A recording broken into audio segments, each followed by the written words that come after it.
D-links.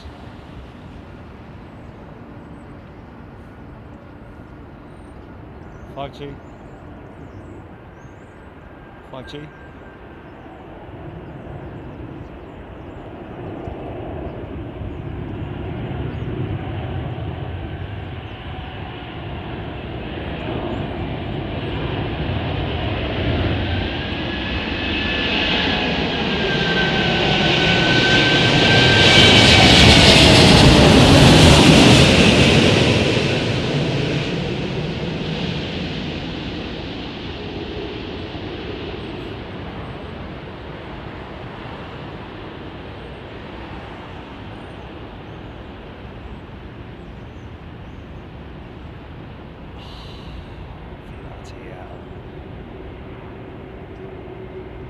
Bloody hell. Well, kind of got it.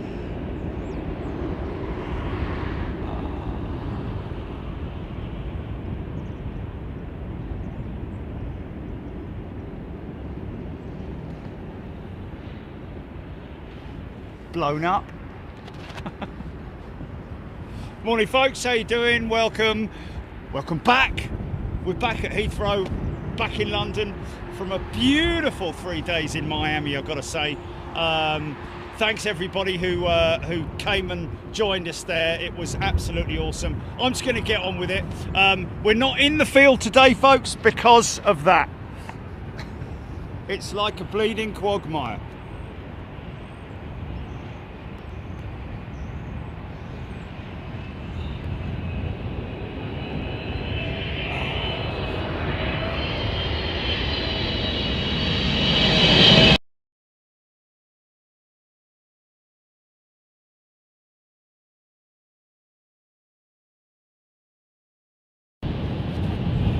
Thing turned over. Okay, there we go. Sorry about that.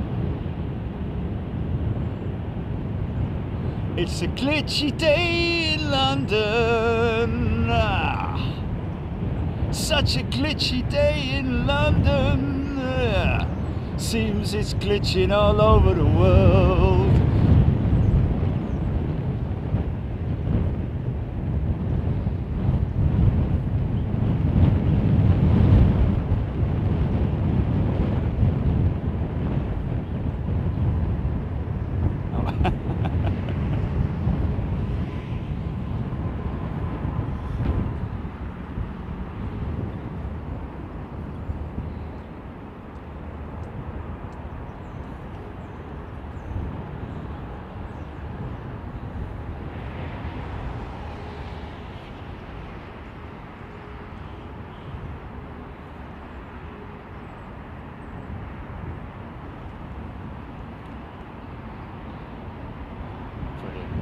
Roger Slater, TUI scrapped one of their 787-8s this morning, ferried it from Prestwick to Kemble for the scrap man. Now again, is raising that question again of how they scrap a carbon fuselage.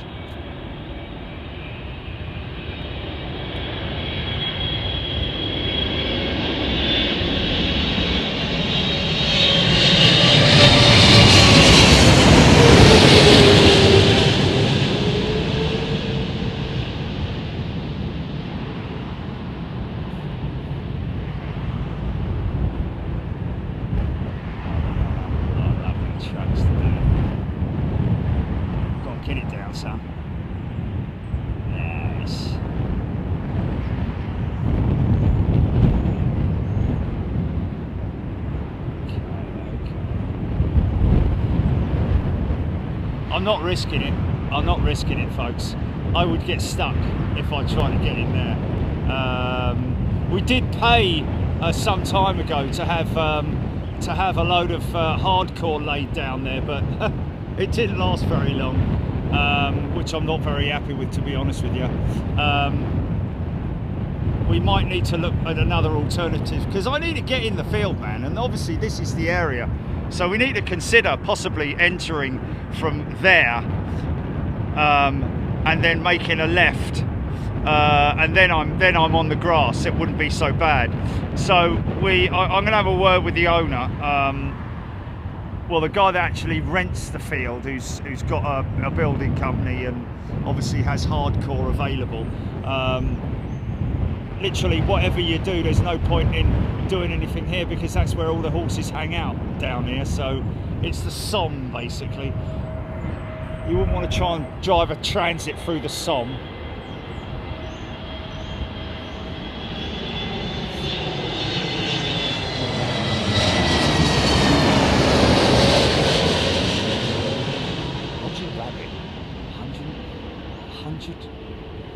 Kenyan shillings, I think that is. That's a pound note, isn't it? I think something like that. Thank you, Roger. Mr. Rabbit. Morning, everybody. Kent Barnett, Rockstar, Mr. Snooze. Seems there is a road trip to film the scrapping of the carbon fuse. Well, negative. That's not going to happen. I think the first thing that, you know, I mean, a lot of these companies, they don't like to have filming of their aircraft being scrapped, especially when they are when they've got their livery on it. So that wouldn't happen. We did go down there once and we did discuss it and we did look at the opportunity.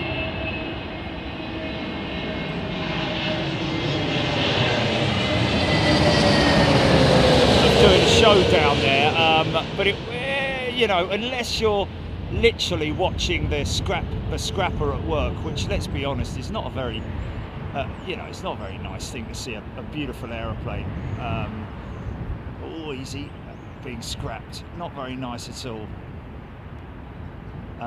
Very unpleasant, both visually and from a sound perspective, because it's a very nasty, crunching, grinding sound, which is not pleasant at all.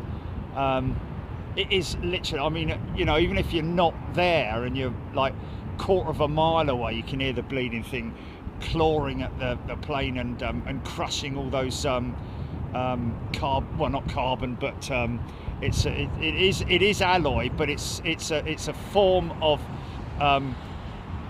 material which snaps, and it makes a nasty sound.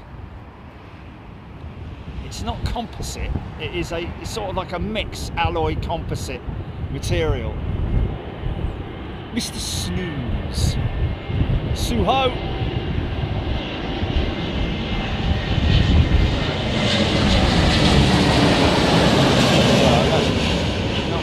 Not the kind of thing you hear at the dentist, Sue, unless you've got a row of condemned houses in your mouth.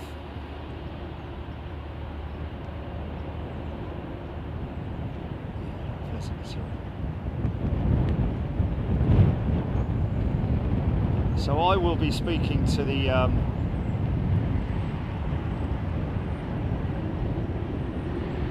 see, that gate is actually that isn't actually an accessible point there, and I could drive through that at an angle, and if I managed to get enough speed up, I'd definitely be able to make it through. Keeser in the moon was interlocking temporary surface matting is what we've used in London Heathrow. Interlocking temporary surface matting. Well, we could do that, but we just can't do it here, because obviously the horses are continually walking on it. I know what you're saying about the interlocking surface matting. It's a great system, isn't it? It's not as in a fabulous system. It's a great system. Grated. Still a little bit breezy. You know, nothing too much to write home about. The old sock's a bit lively. Sort of like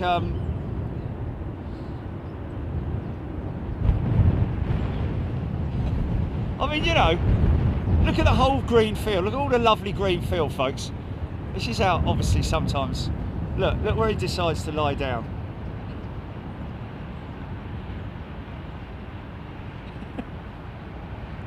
mean, he's got the right idea, hasn't he? Away in a manger, no mud for a bed.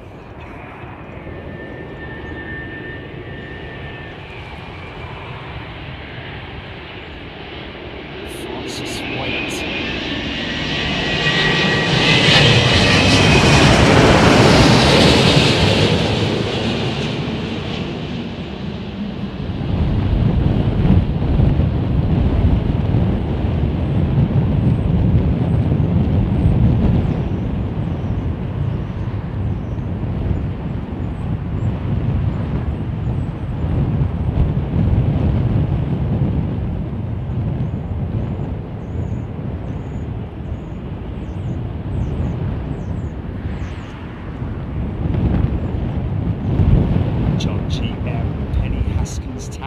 Thank you for the heads up.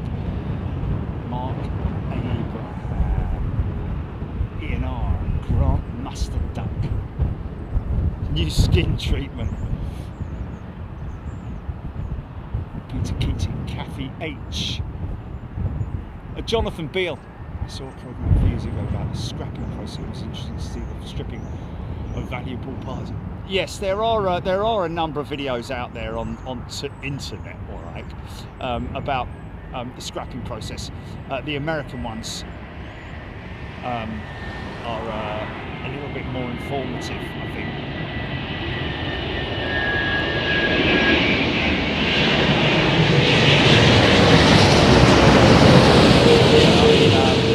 It's known as parting out,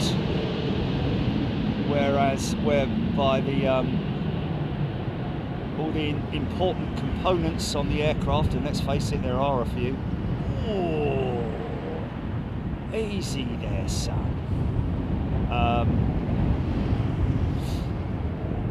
Engines,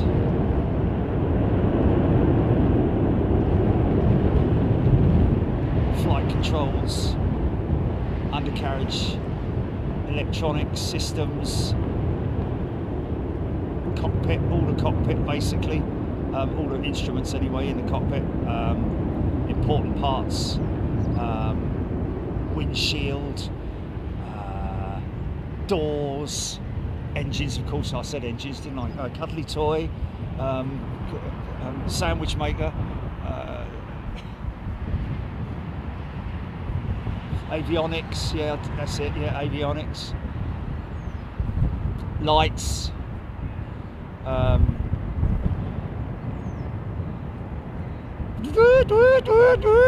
ooh, Chidley too well. 380 basketball coming in around for 30 minutes. Got a giant basketball. Oh, hello. Hold on a minute. Oh, I knew this was going to happen. I just knew this was going to happen. Is he coming in here? Ah, this is just typical. If they need to come in here, then I'm going to have to back the truck up. You all right, mate? Okay, I'm going to speak to this guy.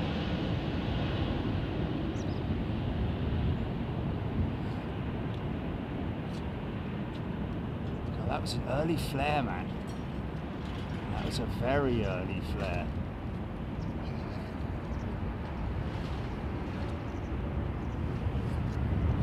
Do you need to go in, mate? You what? Right.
Stand by a minute, folks.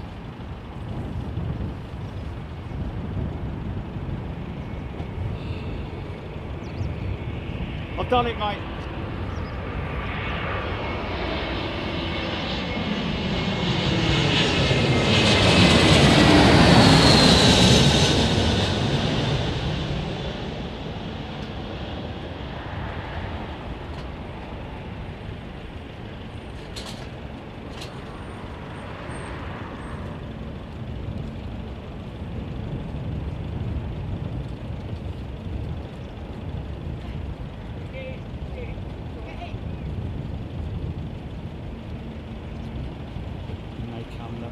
This is what I have to deal with, folks. This is what I have to deal with. Now he's got a four-wheel drive though, you see.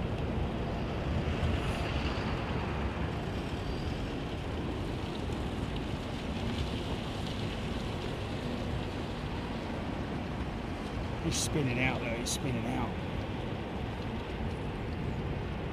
Yeah, I reckon I could make that, you know. I reckon I can make that. I reckon that's worth a try. Are you there, Chilly? For God's sake, hello! Whatever. Right. I'm going to have a go, folks. I'm going to have a go. I think it's worth it.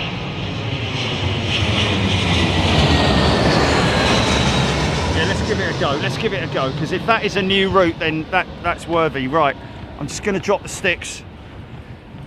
We're going to go live.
Right.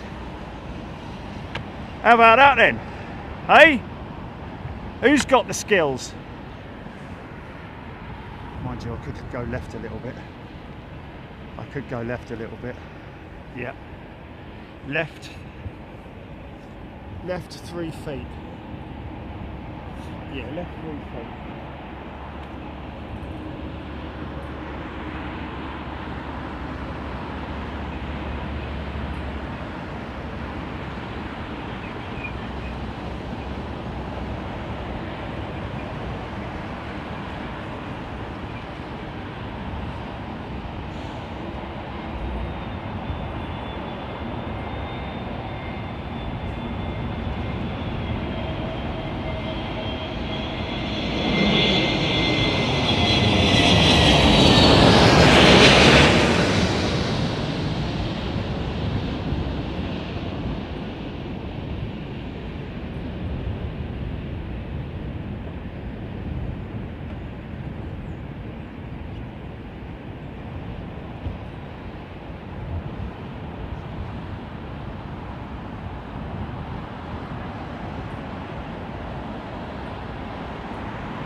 Okay.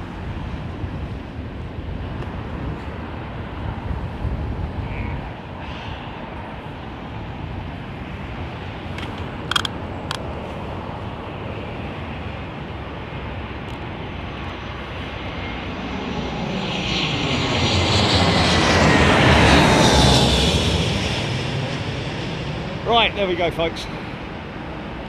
We are back with a bang.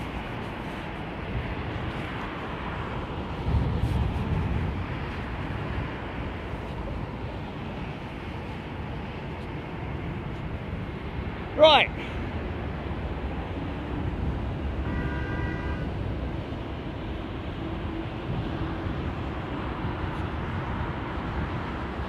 Yes, Scott Hetherington.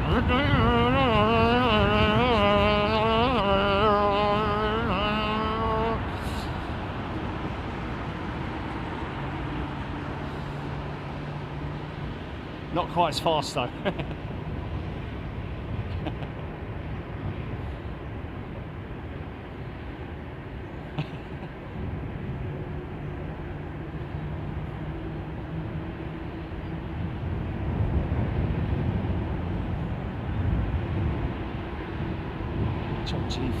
Followed American 56 over the Atlantic. Yeah, we missed old Blair this morning, folks. We just caught up in, you know, the whole thing yesterday. We actually, oh, 737. Yeah, the mic was the thing yesterday.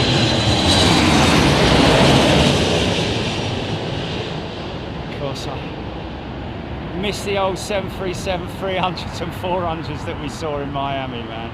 The old freighters.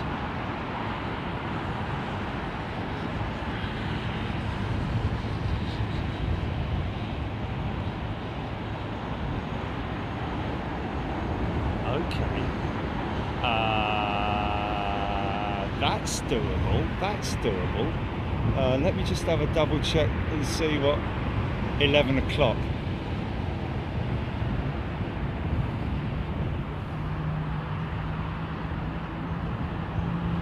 Start up.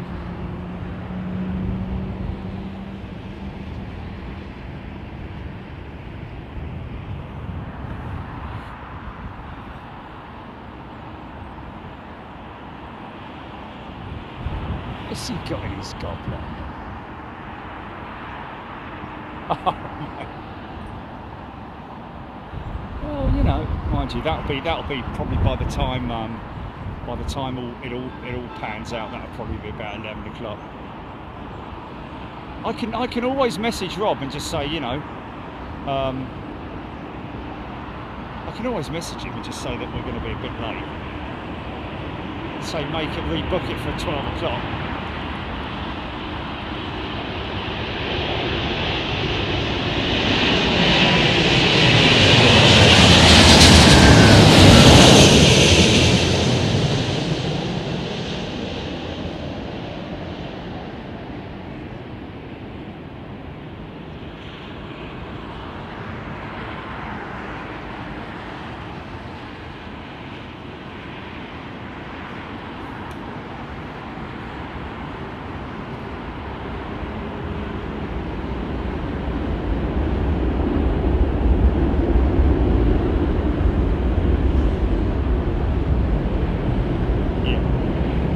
Pick up that rumble, folks. You picking up that Robin Rambalao? You picking it up? Did you pick that rumble up from the revoices?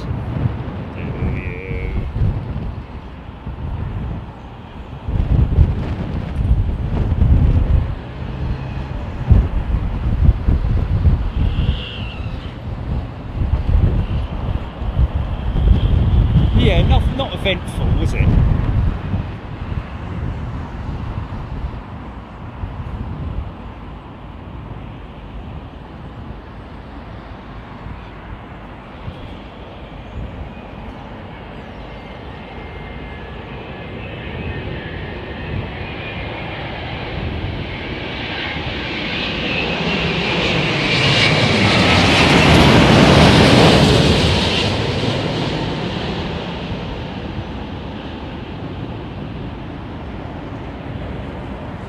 To say anything about the cabin crew, clumsy, quite clumsy, and sort of like, you know, get it over and done with, quickly, hurry up, we want to go to sleep, or whatever, you know, like, yeah, quite clumsy, quite scruffily dressed as well, the cabin crew. I don't know if you noticed that, but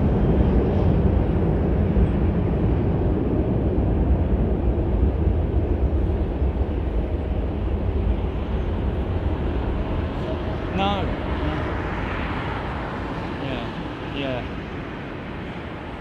Yeah. But, you know, trousers and jackets didn't match, you know, faded jackets, and, you know, not a lot of personal, you know,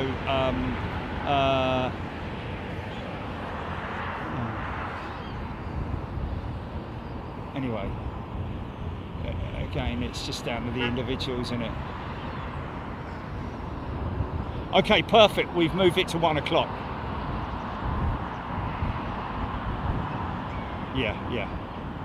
So tune in tomorrow, folks. We're going to get our very own Blair, who is a 787 first officer with American Airlines, on his first operation out of London Heathrow. Going to be operating the aircraft tomorrow, and we will obviously make contact with him and have him make perfect clear. Wow.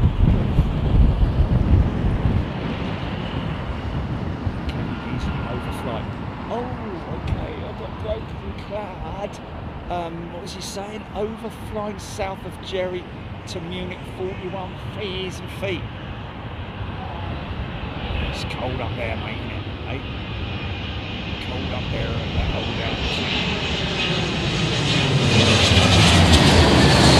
I'll tell you what was interesting. Got an Air Canada 787-8 that arrived just before we went live, and she still had green de-icer on her flaps.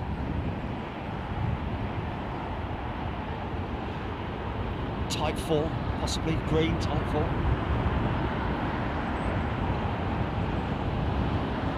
Nath G had some fun landing in Prague over the weekend. Passport control took 2 hours to get through after doing a new entry picture, fingerprints, etc. Oh my god, really? Yeah. Okay. Oh, nearly got funk there. Yes.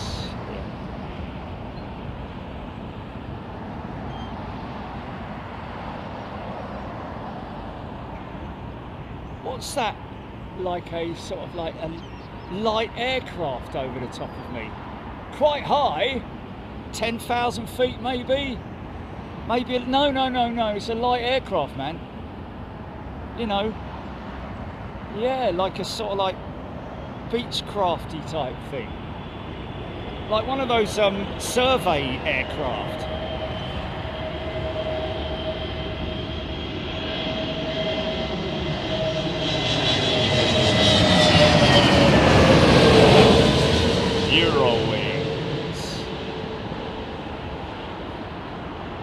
Gale, Emirates 380, EK1 now leaving the Lambourne. 7 minutes. Oh, Two for the price of one. Should see that. Well, we won't see it.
Well, it was definitely a like a, you know, a fixed wing light aircraft or whatever you call it.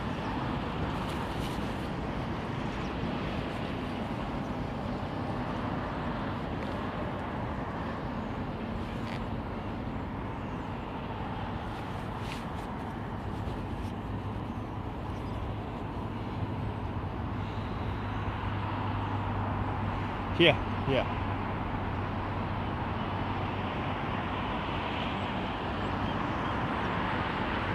Scroggy, any other airline other than BA would you fly Singapore on? Singapore Airlines, Emirates.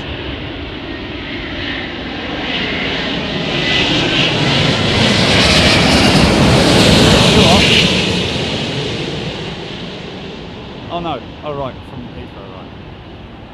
Okay.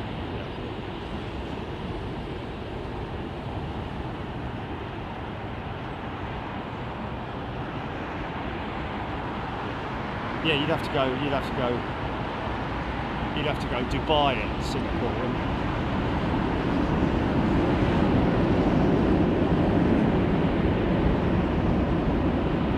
Janet Faust, good day to you. SpaceX launch. Can't spot her. Daryl, Etihad Dreamliner, not far behind EK1, about 7 minutes out.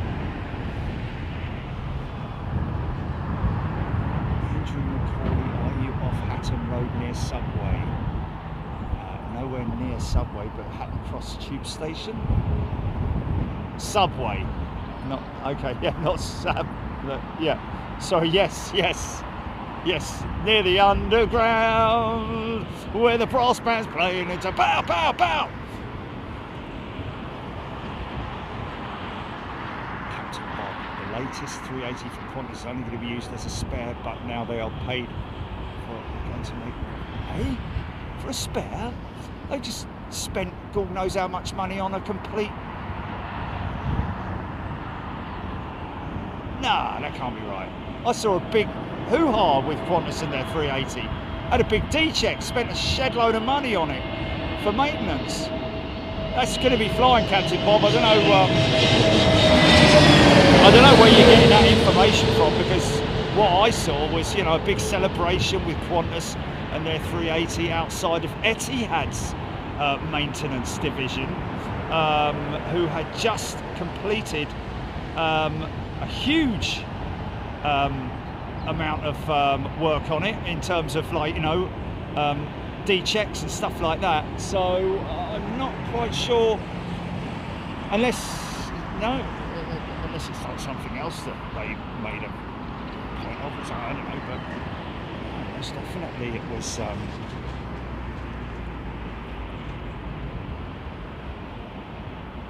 Steve. Oh, there is a Subway in the garage. He's right. Yeah. Is it that one or is it the other one? Okay, it's the other one.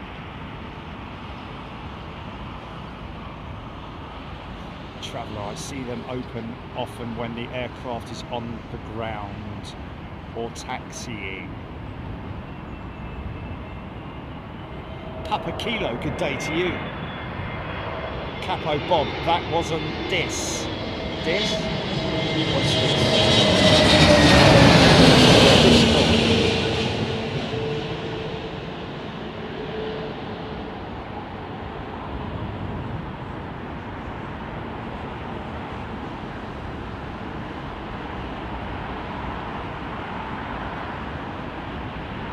And the boys all shout for tomorrow. Still here. See that? See the temporary structure there to its left. The canopy, which is obviously for the parts people or the maintenance guys. Suho, he's right. VH, which had just returned to service, is now in long-term maintenance in LAX. It had a powerful joint flight and also had wing damage found on landing. Oh, okay. Wow. Okay. Well, they didn't spot that at Etihad then, did they? So it's gone from he's right and I was right. It's gone from a big hoo-ha with Qantas to well, they're going to have to fly it back, aren't they? They're going to have to fly it back to Australia, aren't they? Cracking the wing.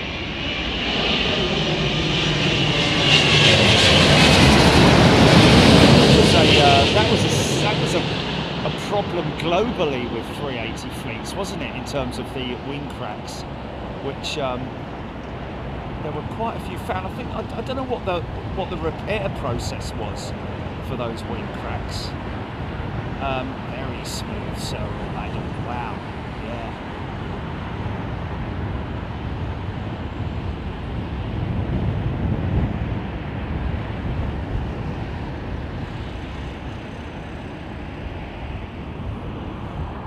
GPX, £600 a piece. What's that for?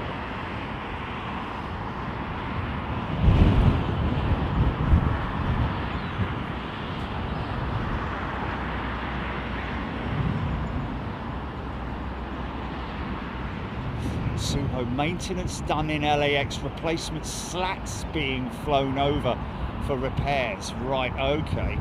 Making it a bit clearer now, I see. Thank you, Suho. Slat replacement, Grant. Okay, so it wasn't cracks in the wings, or did I misread that? Yeah, I'm just going to read that out from a subby, Poppin' J, mentioning about our good friends Think Planes up in Manchester. Some dirty slag tried to mug them this morning. I hope they got away. I hope they did he fend them off? He fought them off, did he? Oh, good for him, man. Good for him.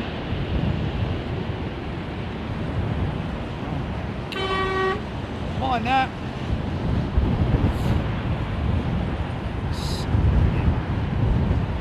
Scum of the earth. Absolute scum. That's why I carry what I carry, and I'm leaving it at that.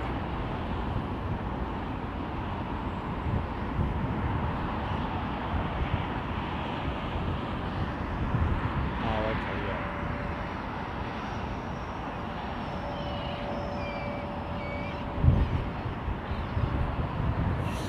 Oh, there we go. Kevin Beasley, Simple Flying. That was where I read that article about the 380 coming back into service. Dimitri, yes, I just showed it. The tail strike 380 is indeed there.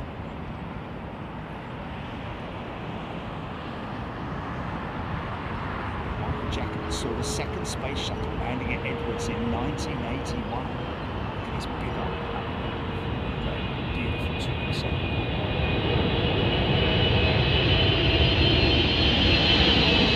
Big old smile on his face. Oh, there you go, look! She's got green on her flaps. Look at the flapper on, man. Look how green it is.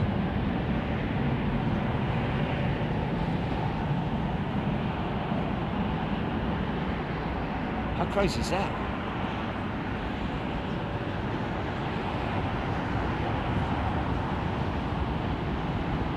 Alpha Bravo, yeah, made aware of the TUI Dreamliner that has gone for scrap. Crazy to think that, isn't it? That's insane. I wonder why it wasn't reusable.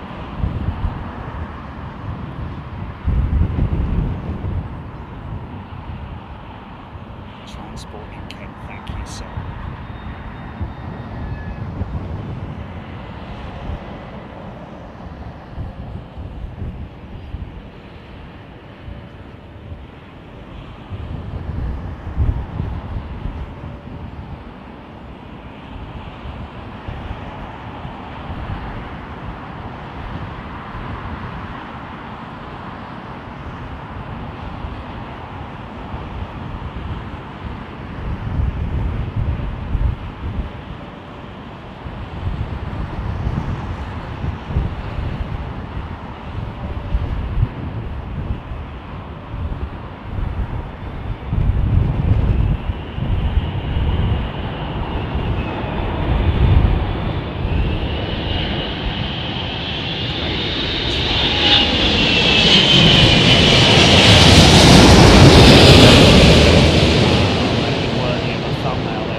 Bold livery, to say the least.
Mr. Snooze, I cannot believe it's aluminium.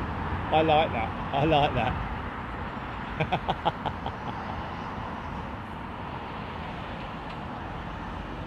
BEA 380 from San Fran over Brixton after a spin around the Ockham. So that will be approaching from the south.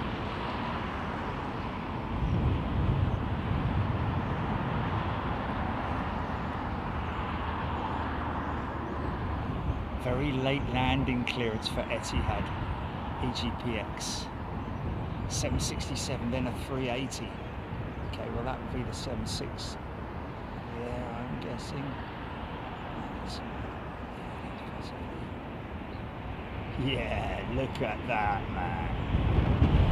Look at the auto thrusters working on that 76, man. Good old Smokey.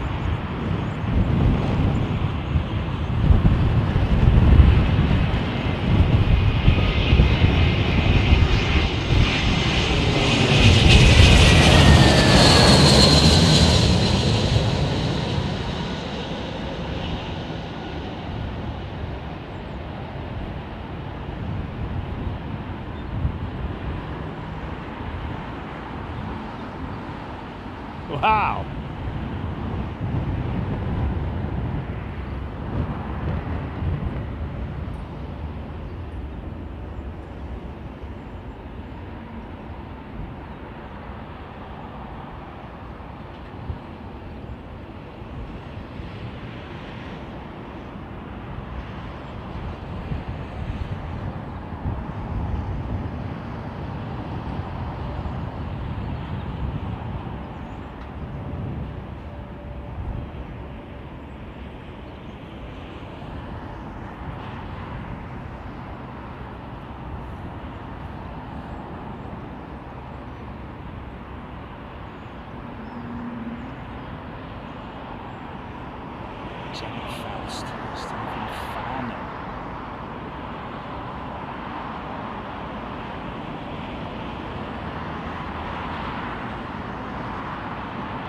Carly got up early to watch this. Awesome, Carly.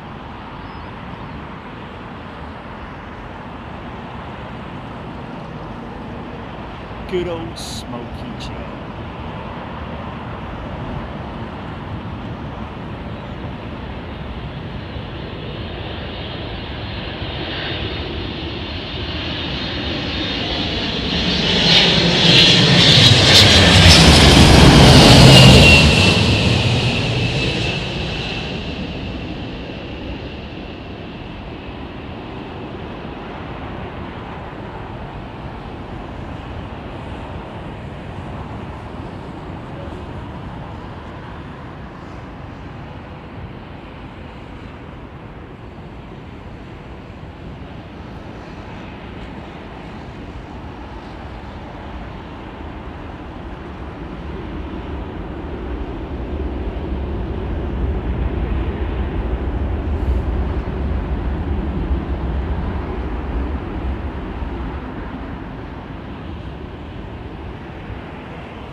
Unblocked Klingon ship.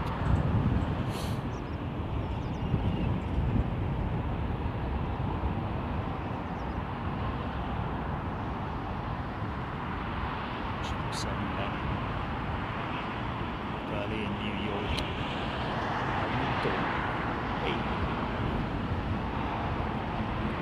David Cornelius. Three engines. Auto thrust. Still kicking in.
Amazing sound, that's good. Simon, Lye, Butter. Was TLS involved? Was Toulouse involved?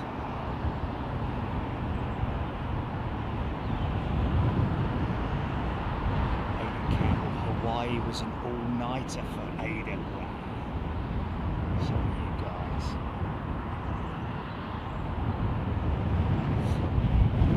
JP June stuck in Lyon Airport.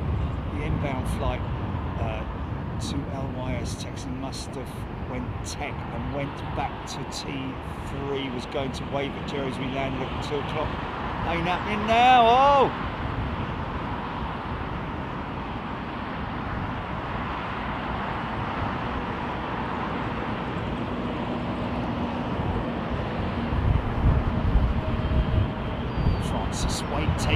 nice party.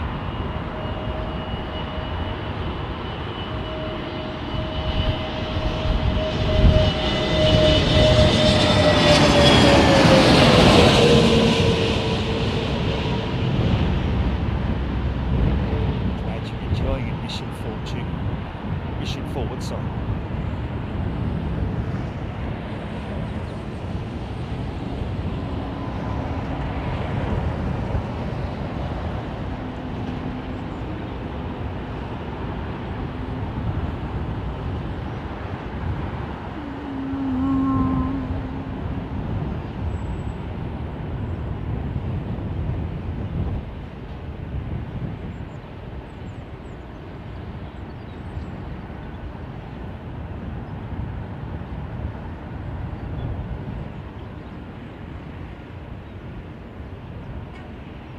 Joseph Plays, good afternoon. Morning, sorry.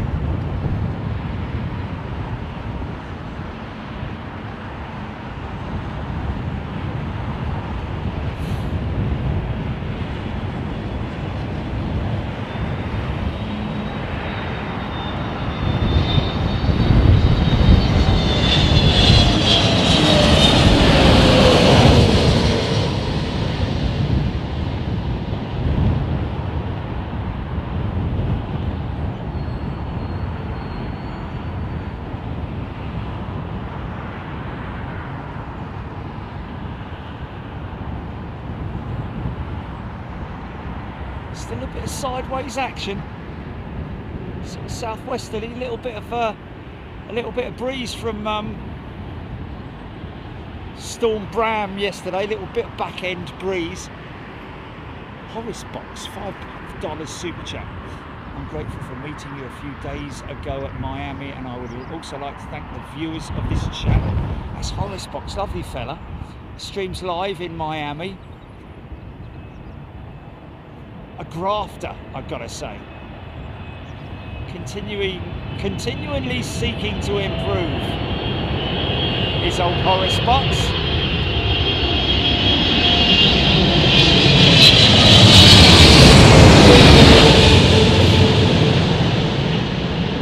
Streams 3 days a week from Miami.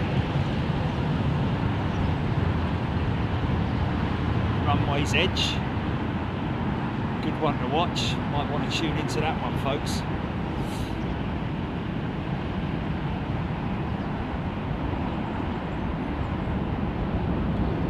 Harrison Haldren tuning in from Virginia, United States of America. Ollie Theo. And can I, a big shout out to Teo from yesterday. We had to make a trip into London to switch out. Well, he did the test for us whilst we were there. Turns out that it was the receiver, not the transmitters. So he very kindly switched out the receiver for us, and that's Teo at Road in London. Very fortunate indeed.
Yes, Aaron Thomas, the storm did go up north, unfortunately, but obviously had it been blowing an absolute hoolie here, I would have, of course, had to have made alternate plans for the mic switch out, but because it was no more than a stiff breeze. We decided it was better to get that done. So yeah, Dublin was seriously blowing it over here. Who's that? Oh, are they?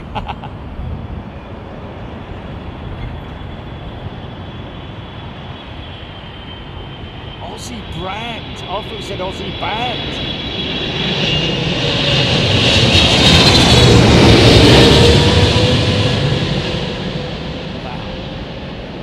Wow, spoiler. Hear that power up. Might land a couple of knots faster there. No sweat, man.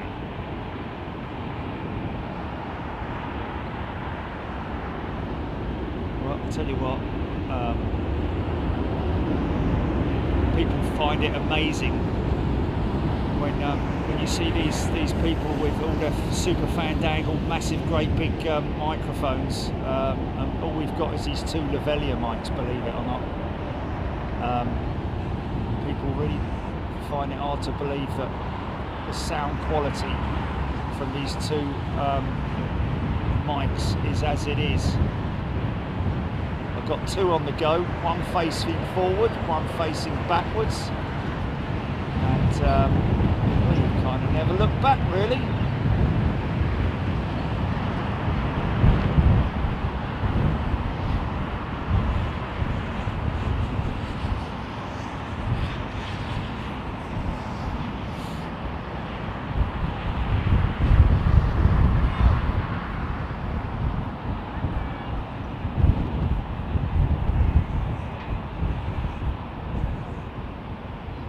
Spotter from Sweden.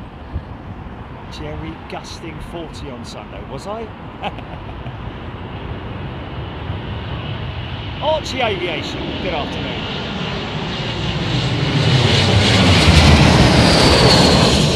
Absolutely awesome trip to Miami. Well, obviously all of our premium members, well, we did a couple of free views out there for and thank you. We've even had people emailing us to say thank you to the members for allowing that to happen,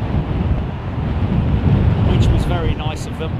And of course, all premium members, we're going to be letting the Miami streams out on today. After today's show, all premium members get to watch the Miami shows, and they're great ones to watch. I've got to be honest with you, folks. I think the highlight, there were so many highlights when the DC-8 though. Having the DC-8 land on runway 9 and taxi right close by was just a spectacle, not just for plane spotters, but for those of us who remember the DC-8s back in the day.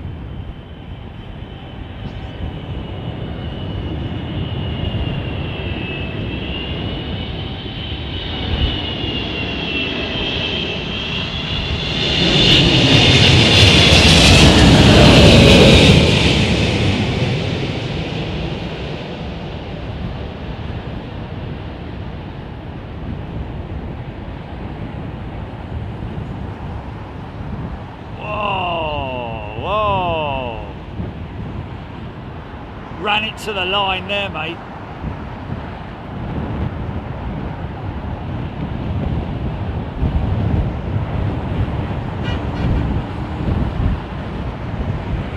Daryl really enjoyed the Miami shows. In GPX, never saw the DCA, have to go back and find it. Yeah, worth it, worth it. Look at these two here. Obviously needs some nipping at his legs there. Naughty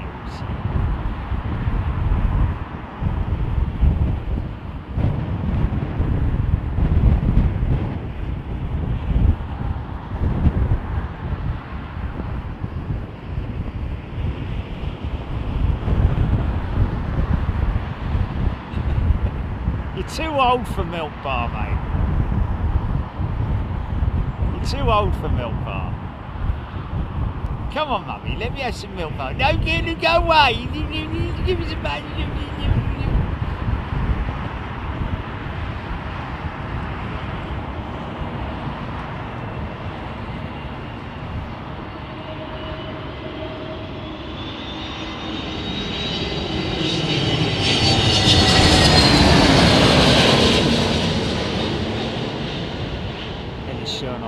DC-8 was great. So was the 330 freighter, yeah. Bucket loads of them. I've got to say, you know, Miami is definitely an annual trip, isn't it? 100% worth it.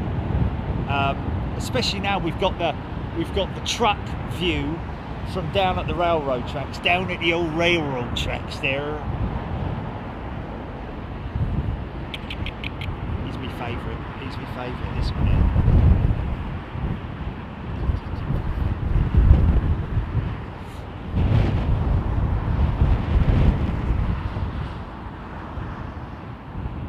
It's coming a bit low.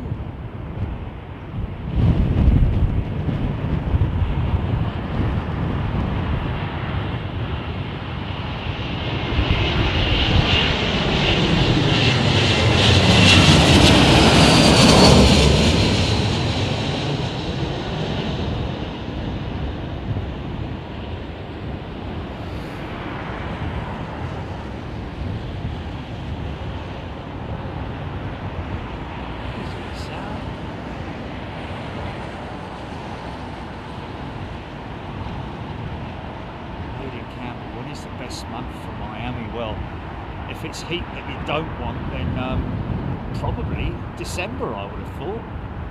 December, January. Miss Wolves, good morning to you. Nearly afternoon. Scott Hetherington, yeah. Fort Lauderdale was indeed brilliant, man. That's another one that we're going to be doing. And good on Fort Lauderdale for dedicating that part of the parking lot as a viewing spot. Johnny Green, $4.99 super chat. Really enjoying the camera angle and winds are calm for great landings. Thank you, Johnny Green. Oh.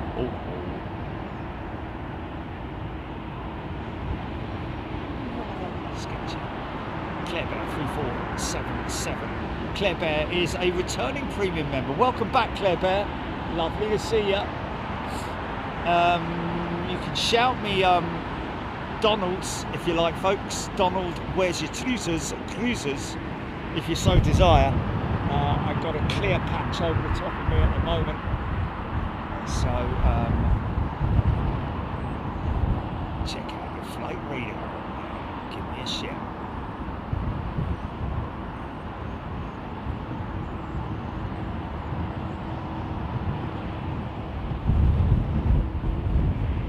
Staffy girl. Fort Lauderdale is epic. Martin P. 747 fun fact. Reverse thrusters, the engines don't spool up. Only the inner engines throttle up to stop.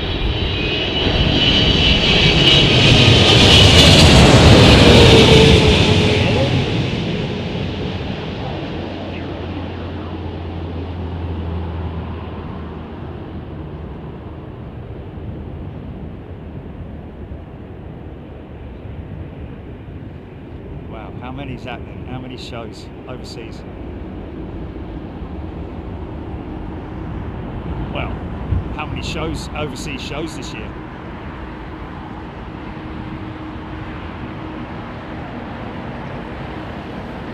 Yeah.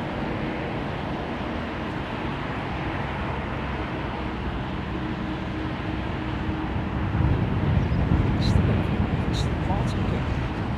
Reverse thrust, the outer engines don't spool up, only the inner engines throttle up. to help it stop. The 747 recent crash video has some interesting facts. Really now? So the outboards don't reverse, even though the reverse doors slide back. What's that all about, man? I have to look into that. I've caught 747s reverse thrust action in wet weather, and all the engines are throwing out water spray. I don't quite understand that. Is that true? Someone look that up.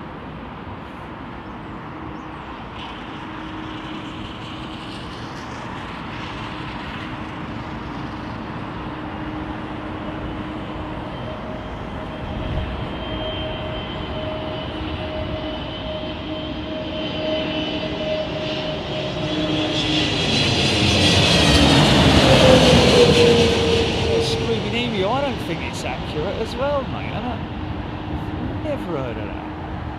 I mean, you see the two inboards leading edge flaps actually retract when the reversers are applied in order to stop any potential damage to them. I think that's why they do it, but that's the only thing that I can think of that. Archie Aviation 199 super chat. I was having a bad day and this has cheered me up. Archie, great mate, fantastic. And can I give a big shout out to Blair if he's here? Can we all together give a big shout out to Blair? First time flying into London. Pilot monitoring on the American jet this morning. On the Dreamliner. We're going to catch him going out tomorrow morning, folks. I did have a meeting at 11 o'clock tomorrow at Brooklands of all places. Not with Brooklands, but to meet somebody at Brooklands.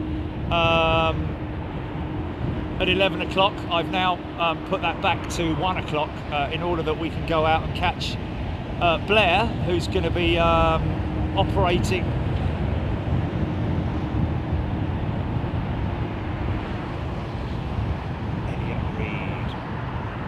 the 787 went to scrap and Campbell yesterday. Crazy to think a modern aircraft.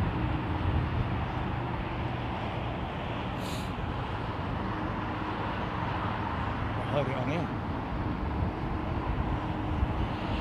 Ellis Chernoff.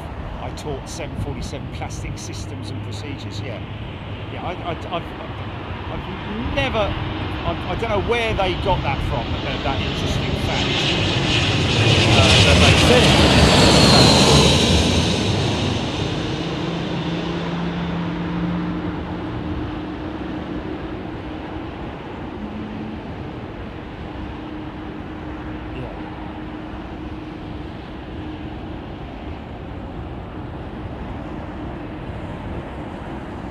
Yeah, the Hong Kong 747 that slewed off the runway, I believe it was to do with the number 4 engine reverser was not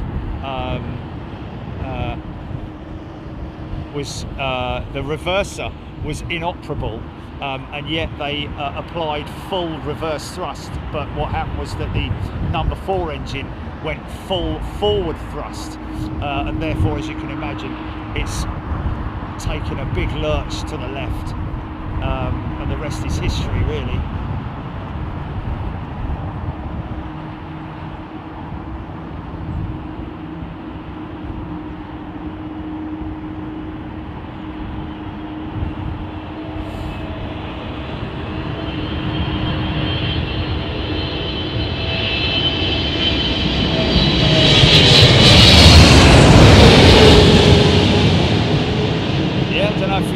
Post yesterday, but was it Roger who messaged you, Chilly, with a picture of Pinky? Bloody hell, we're getting bad timings today. Somebody messaged us yesterday with a picture of Pinky, the new. It was on Twitter. the new Pinky. Well, I say new Pinky. She's had a facelift. Well, she's had her makeup done. Put it that way. And looks fantastic. A new, fresh. No, not how many. No, visits overseas, mate. Not. Yeah, just visits overseas. How many were there? That's what I asked. Oh, I don't know, 12?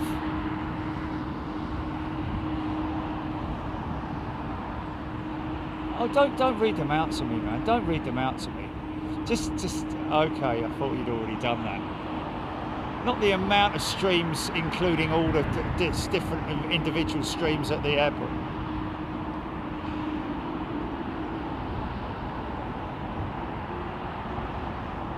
Scream near me, one in Hong Kong recently. I read they mishandled the thrust levers. Well, I am 11 shows overseas this year. Yeah, we can. Yeah.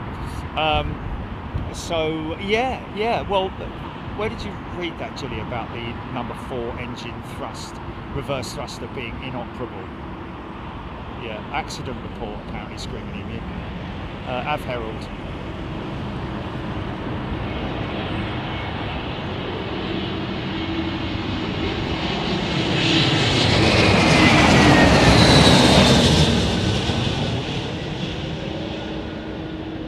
They forgot it was inoperable and should have left it.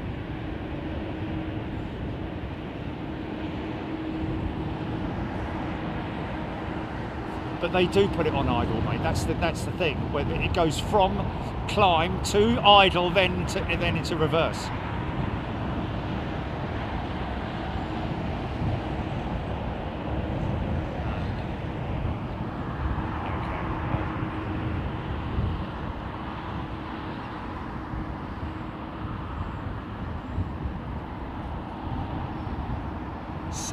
And sunny in Orlando for Russell today. John G likes the 319s with BEA.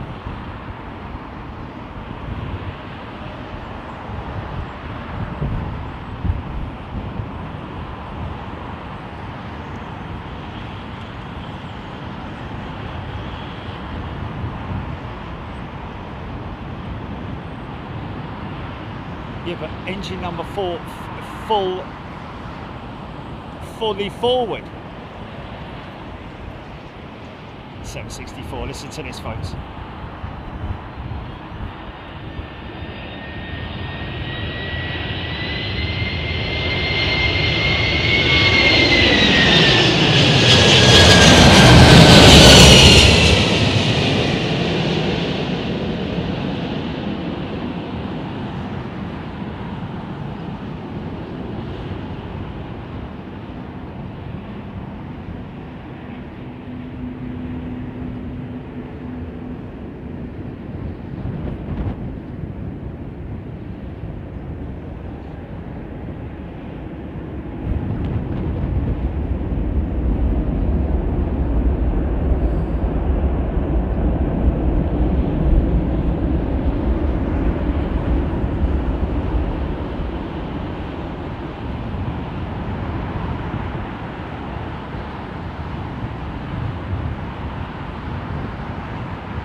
Sexy 7, I like that.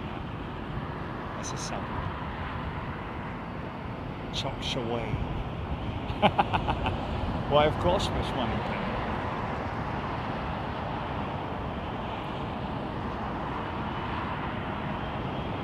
I think that's the Doppler effect. It's a great weight vortex.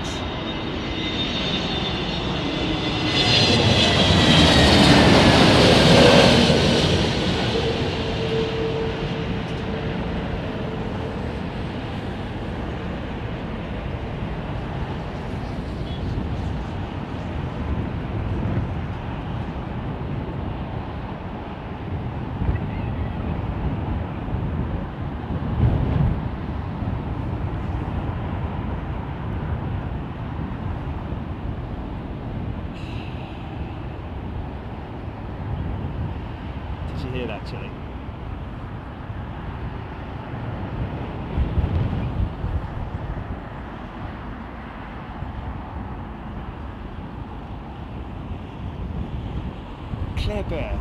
Well, Delta aren't always noisy, it's just the 767s are noisy. Their 330-9s are quite... Really?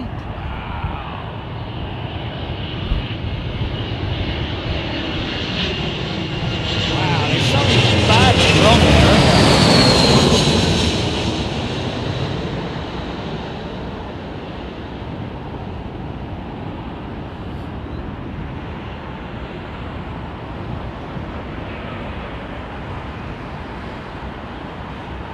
Wallop.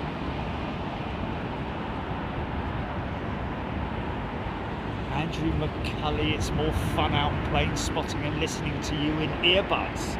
Awesome. I did hear that, so I read that there was a 747 south of me, but I think that's gone. I'm telling you, gone. It's something that's tracking from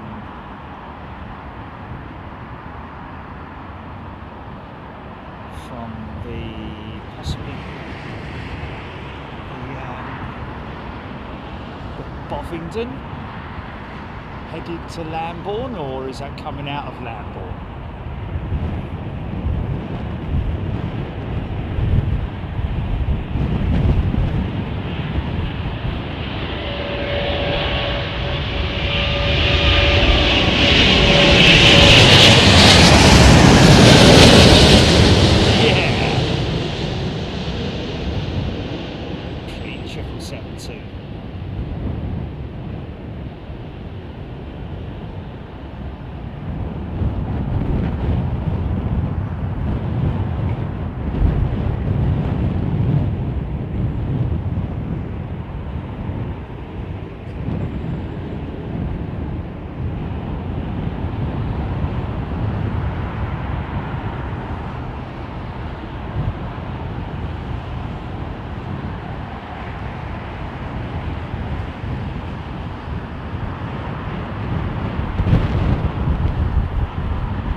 Thomas BA plane gear failure at Edinburgh. What's that?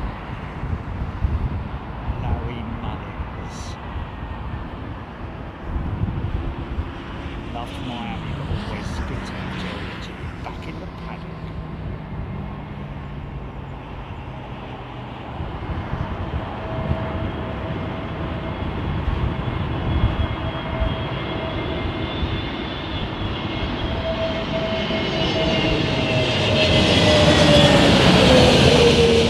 Affirmative, Avro. We did go into the hold. I think we just did one loop, didn't we?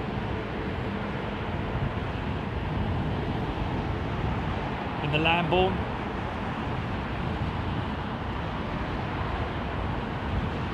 Or Bovingdon, one of the two.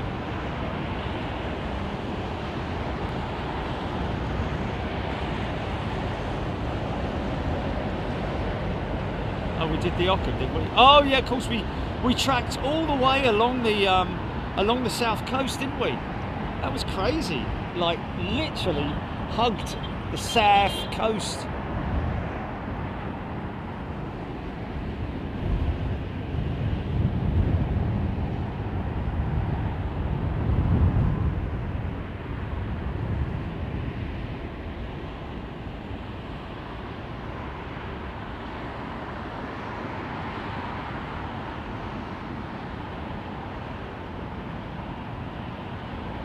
So we've got a line of heavies on final. Nice. Somebody's.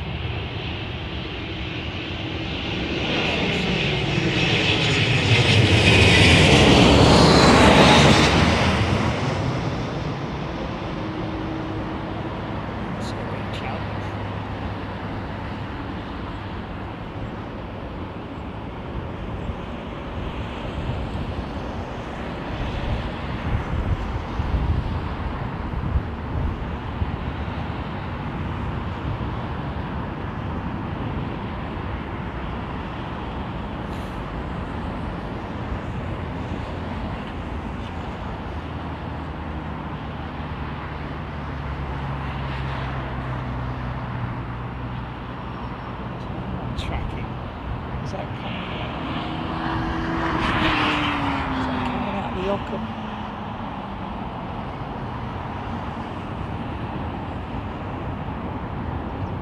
Is that coming out the Ockham?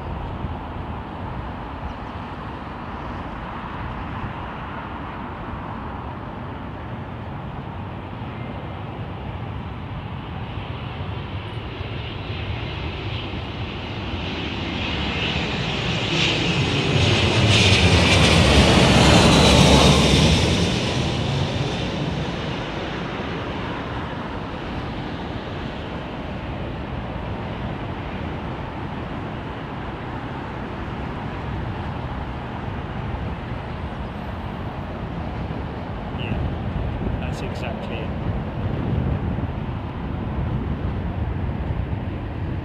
Well, they go straight in the shredder, man, those ones.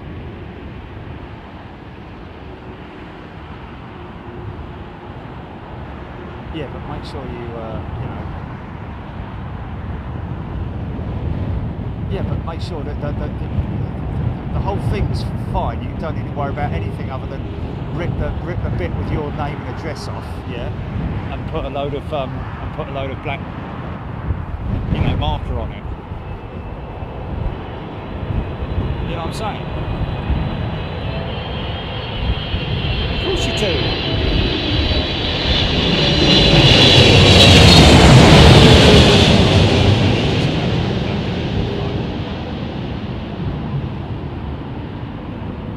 What could it?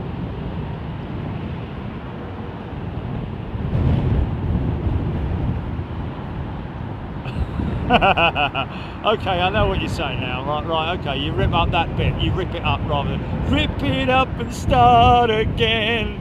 Rip it up and start again. To do again.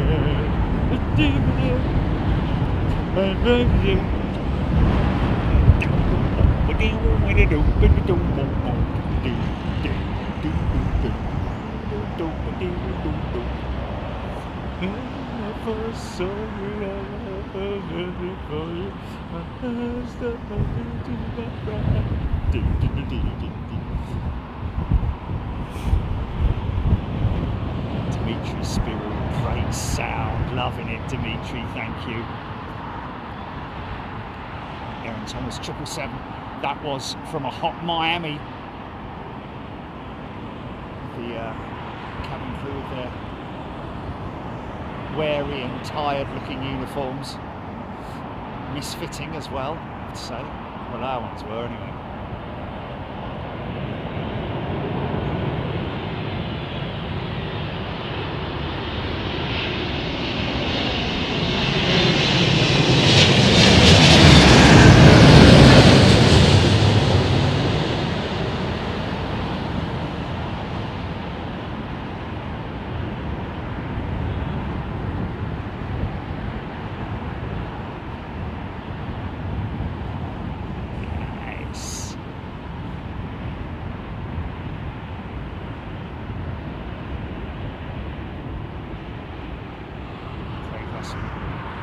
That BA jet in from Seattle. We wrote to our friends at what are you doing there? What are you doing there?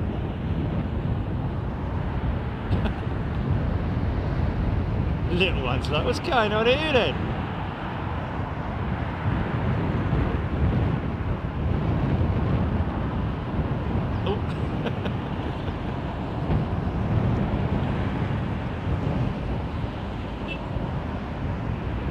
I think there's a member on BA 192-350 7 minutes out.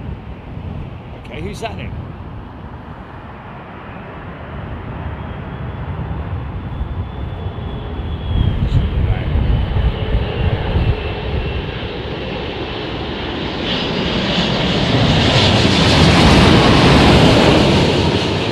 Yeah, get a good close look at that undercarriage, man.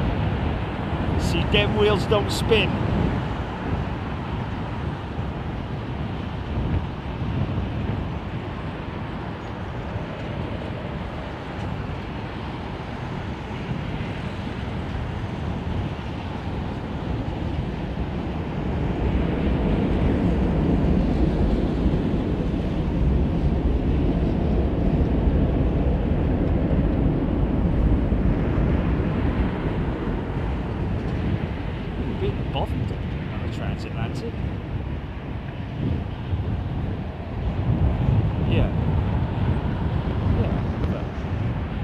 she might go Bovington and then into Lambourne if it's really busy. You never know. I know it's unlikely, but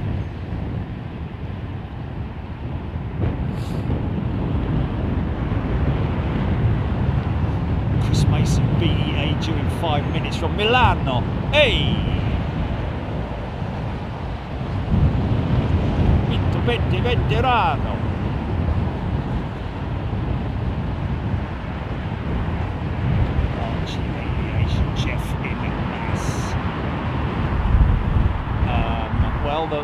It's been known for quite some time that BEA is slated for retirement. However,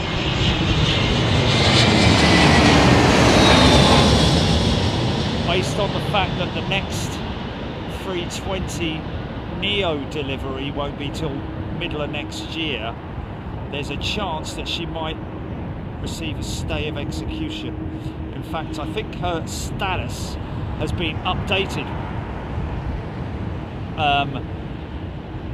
The original status was that she was going to be retired in December, I think it was, or by the end of 2025, and she has now, look at these two flying. Look at her running around viciously. Look at her running viciously.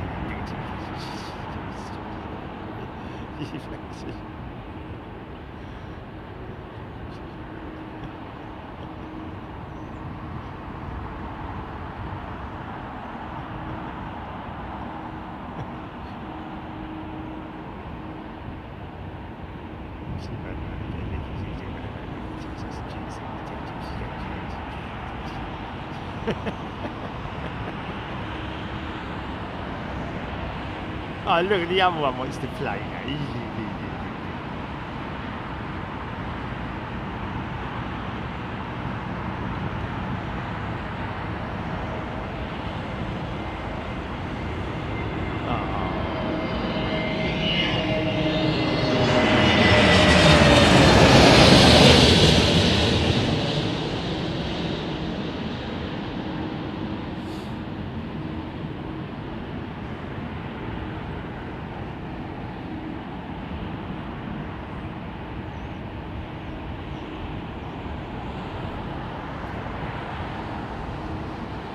Love that liquid vortex, man.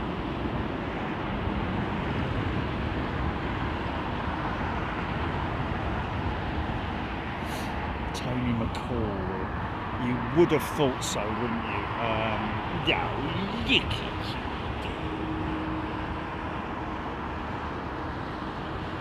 who's that guy? Hello.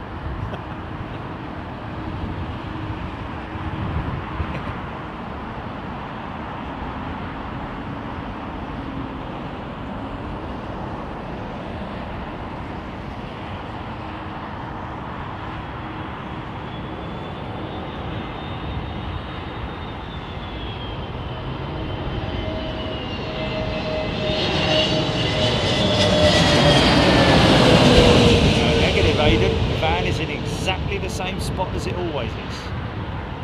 Maybe if Aidan's watching from the very beginning, I don't know, but I can assure you it's in exactly the same position as it always is. Same as it always is.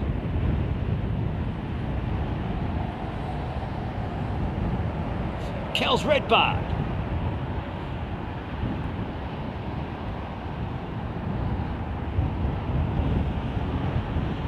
Looks so cool, doesn't it, with that windshield darkened like that, and also that the eyeliner on it.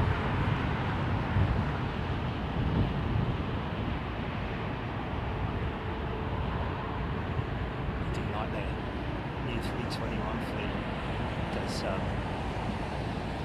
Does KLM, KLM, Royal Dutch Airlines.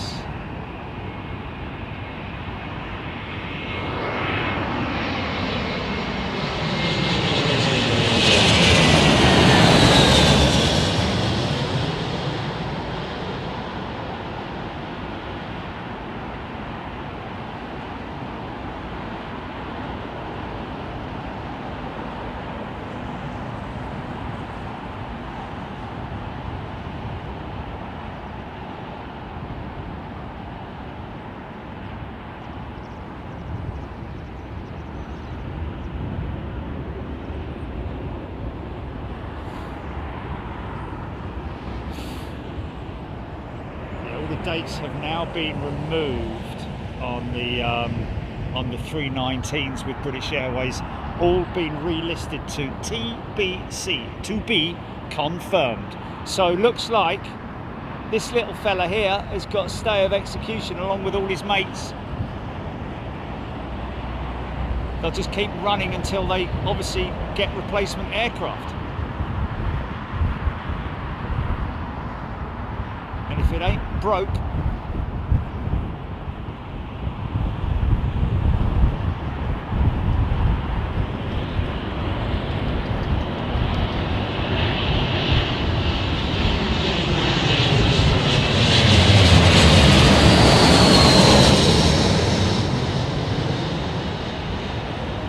saw some great liveries in Miami, man.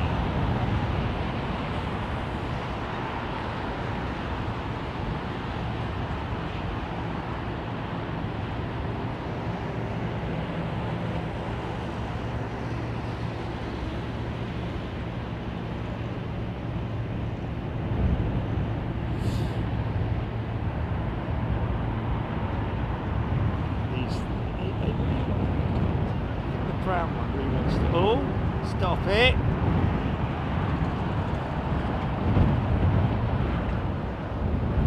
Get the brown one. The brown one.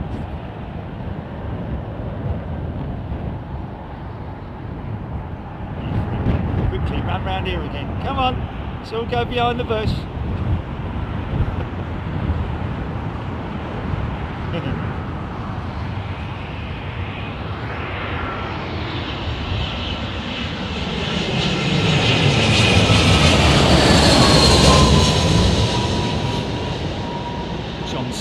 Yes, indeed.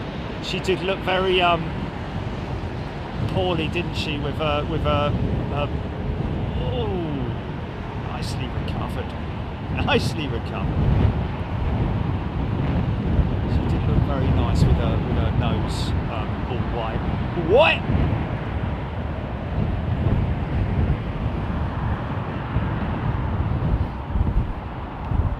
350. First 350, I think. Big wide gate on her, look.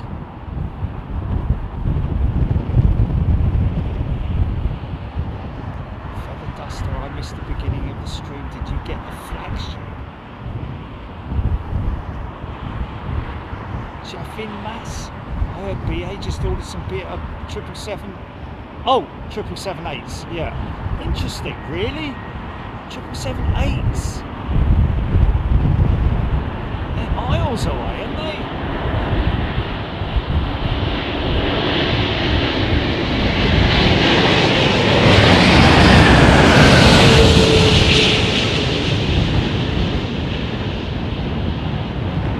I remember seeing the A350 undercarriage on display Paris Air Show.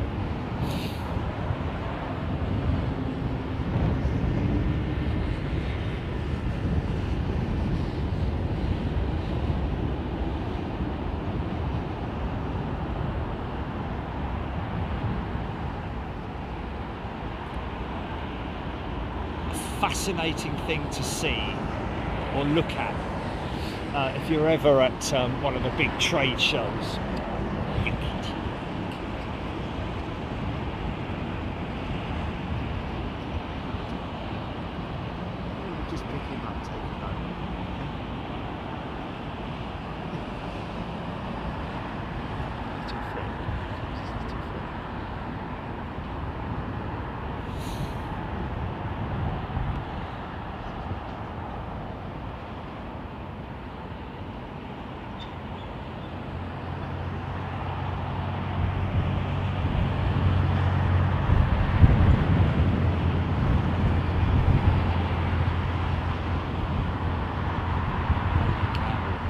Well, I have to say, like I say, I think the best, if they were planning a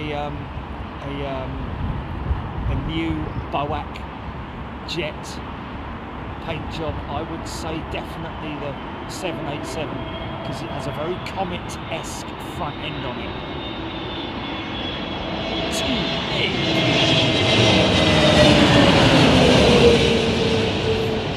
This time we saw one of them, it's their 330neo at Miami.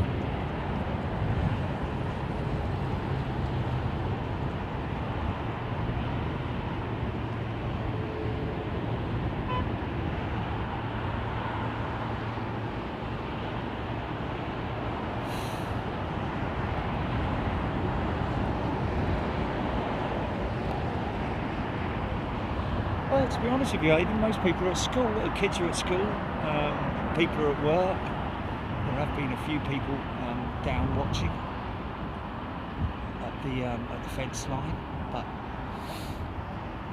most people are at work, aren't they? Ian Newton, hello to you.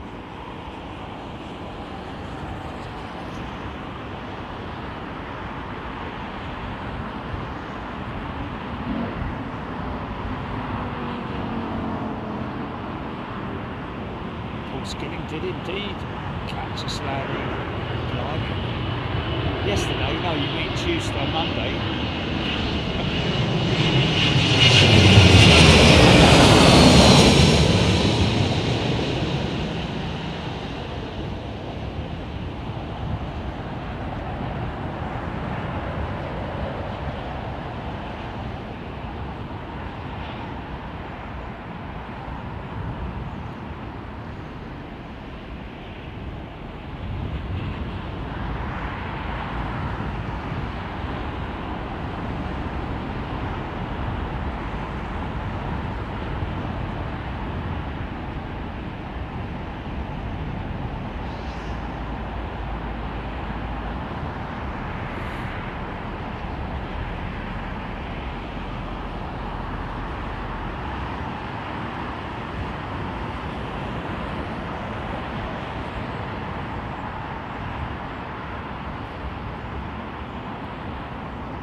Dave Earl, funny you should say that.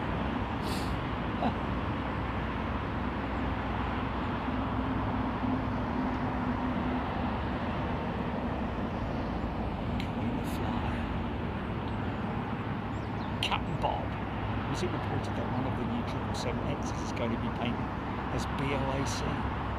Didn't, was that a rumour a while ago, I seem to recall?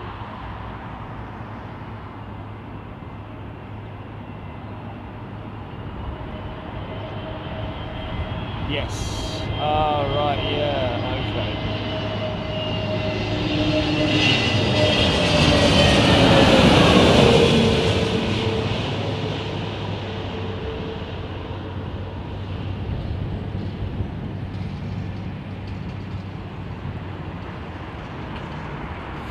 Yeah, it seems the flagship 777, we were due to fly back on her. Well, it was supposed to be on another service, then that got cancelled. They put it onto our London service, then that got cancelled, put it onto a Sao Paulo service. That, I don't know if it got cancelled, but all the time that when we drove round the back of Miami, she was in on a remote stand in the dark, just you know, with no activity around her. So I'm not sure. She's obviously maybe going through a few teething problems. They are. Okay, she's on her way to Buenos Aires. Okay.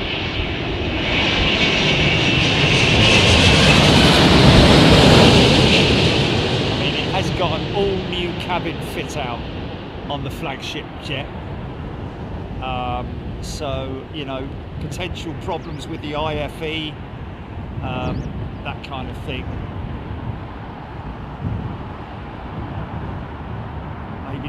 Maybe the you know, the posh seats.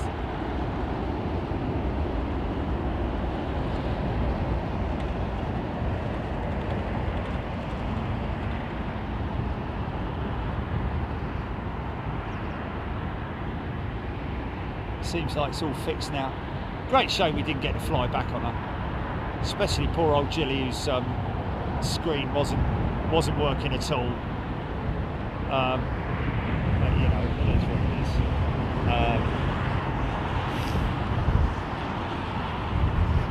Didn't even look at mine, didn't even turn it on throughout the whole flight. As soon as I was on that plane, I was off to sleep.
New 7WL, me and my girlfriend are both 23. We love watching the stream. Oh, isn't that nice? Hello to both you and your girlfriend, Erin. Claire Bear, Claire Hook. So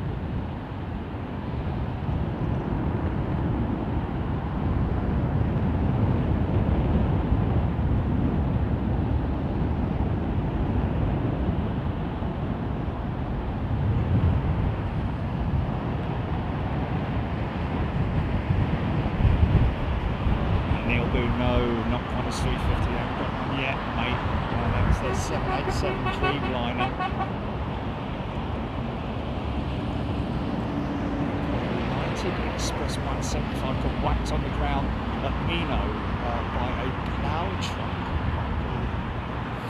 Yeah, that's not much fun, is it? Tough old things, those plough trucks, mate.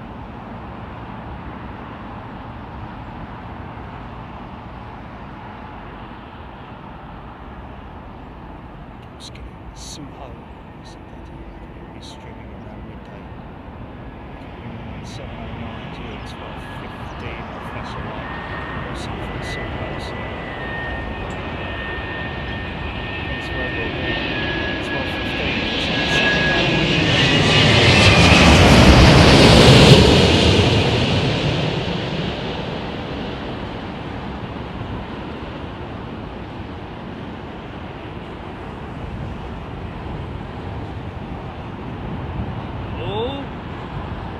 Float, went for the flare, caught a bit of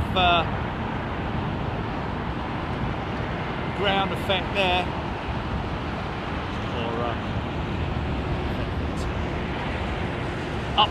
updraft. Lone Ranger Nomad. Hello to you.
a 175, would you really, either? Getting walloped by a snowplow, man. That's a big old thump, isn't it? It's going to be the cab section, I guess, wouldn't it?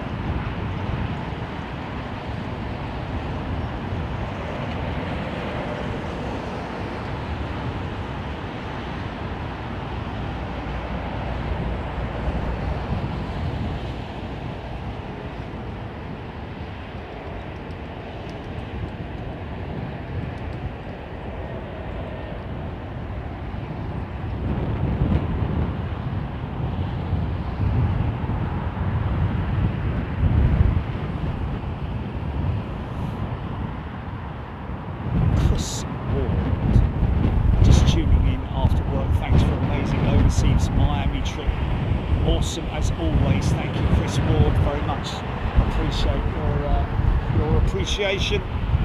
Thanks, mate. Wes Love, Melbourne will probably be 27, I would have thought, at this point in time, because we've got a New Zealand trip planned, well, on the books anyway, for 26.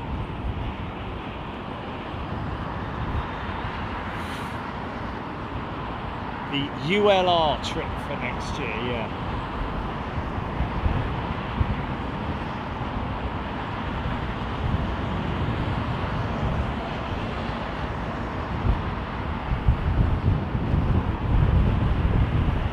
No idea. What's confusing, Car Spotter? What's confusing here? It's no different than it normally is.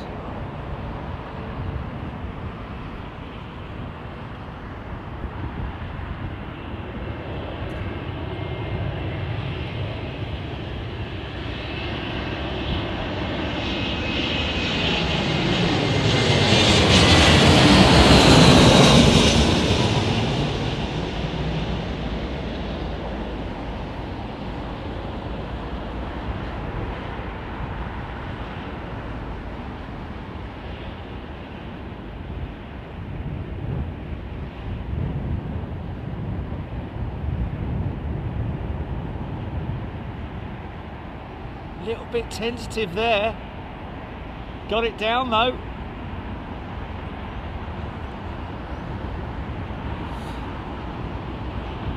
It's a long old game they're playing with that A300, isn't it?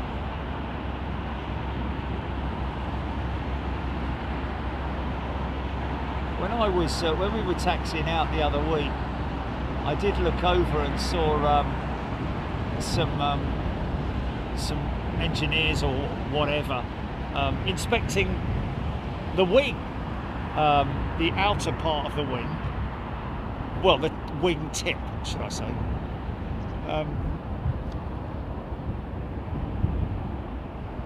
Can't quite understand how that's related to the tail strike, but there you go, you never know, do you, because the forces, the impact can send reverberations throughout the frame and the wing, but I wouldn't have thought it would be any more on the wing than a standard sort of like heavy landing. The impact zone is going to be around the underside of the tail, obviously.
railroad tracks, isn't it?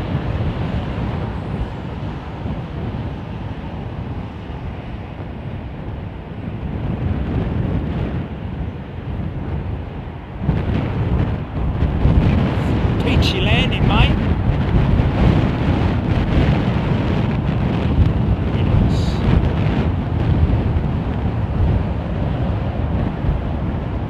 Straight down the pipe at the moment. Windsock head on.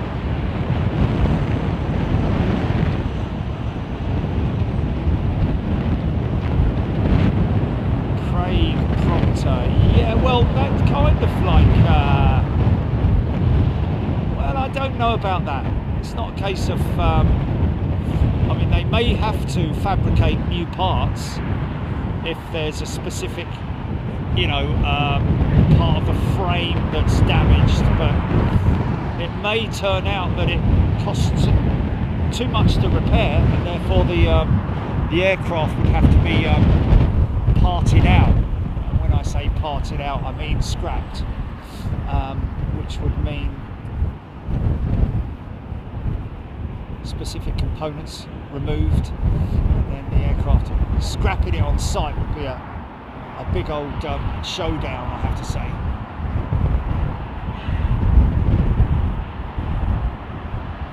Oh, Rab H, might be time to switch to the new sim. Sim update 4 just released and it's working like a dream. Something I'll have to reload all the bleeding settings again with that. It's got to be done at some point, I guess so.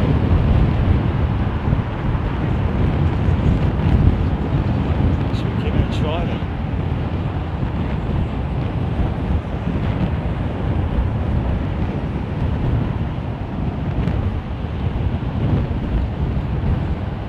Thanks, Rab.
That's insane. An A220. That is just absolutely insane, isn't it?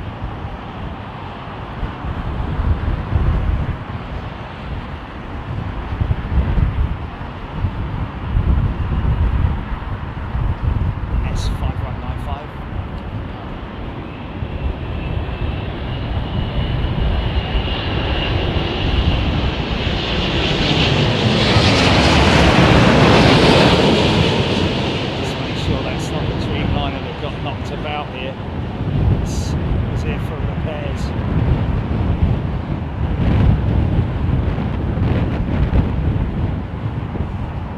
I wonder if he's got any scars.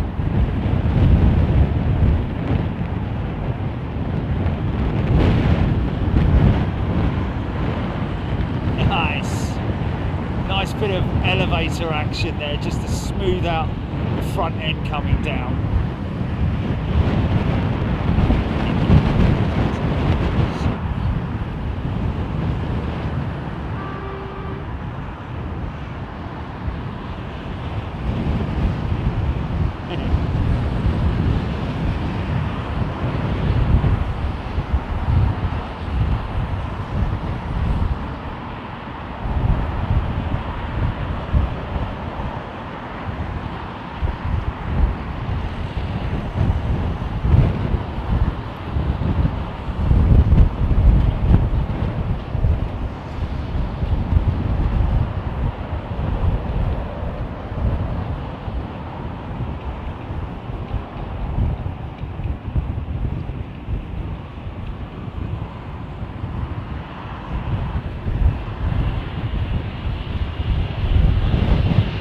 D, there we go.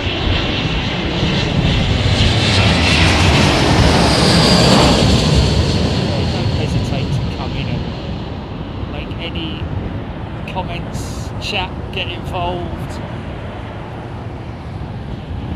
Facts, numbers, information, news. Just like that bit we heard there about Egypt Air's A220 going to St Athan for scrap. That's crazy, man. I mean, and the reason that those aircraft have been scrapped is because it's easier for the company, the lease company, to part out the aircraft and sell the parts.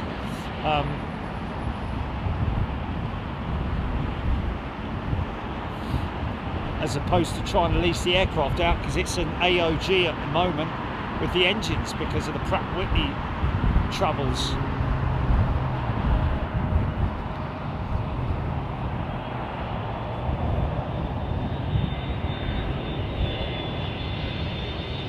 Dustin Jackson, g'day.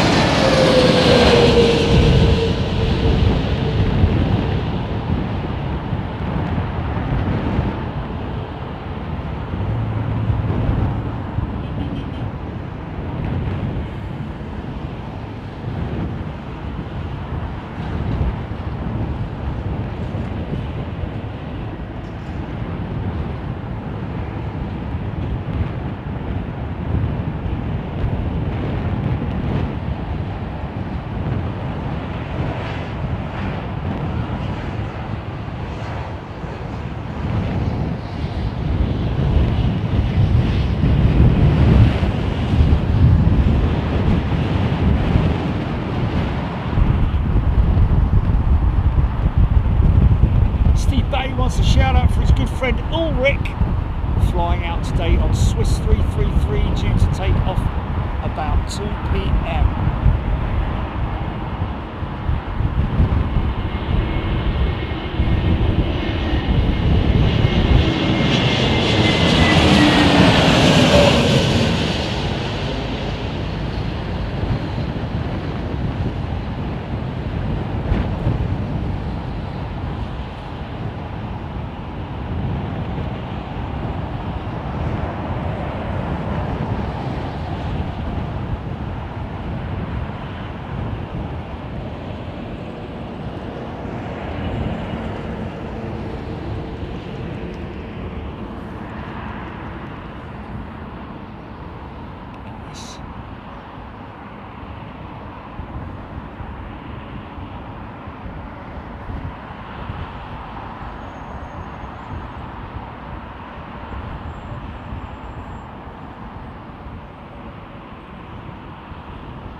Paradoxically means they're extremely valuable, so scrapping an entire plane somehow makes financial sense. Yeah, I mean, as as it takes nearly a year to get the aircraft, to get the engines, not the actual time to repair them is not a year, but the amount of time based on all the aircraft that have to be done means that the aircraft could be out of action for a year. So it's not financially viable.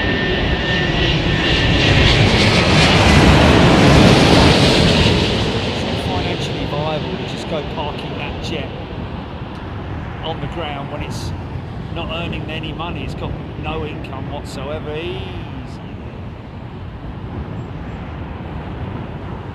Rachel D has gifted a channel membership. Thank you, Rachel. That is very kind of you. Tony McCall, some of the 220 operators are finding that the plane is actually too much for the routes it was bought for. That's why Egypt Air took them out of use. Well, I think Egypt Air took them out of use. I think the first reason was because of the engine problems, wasn't it?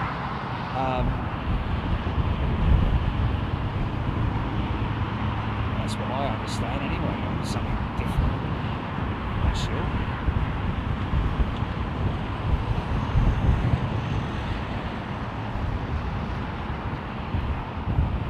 Going loco. Yep. The scrappers. It's insane. There's a carbon wing on the 220 as well, isn't it? It's another one that's going to have to be. I don't know how they'll dispose of that carbon. That's what I don't quite understand.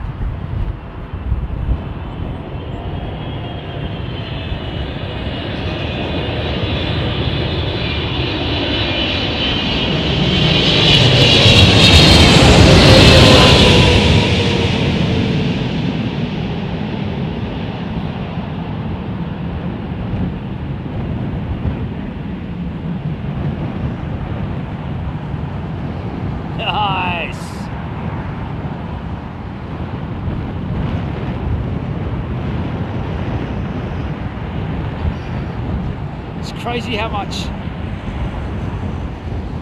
deflection you get when you just touch that rudder when she's moving at high speed.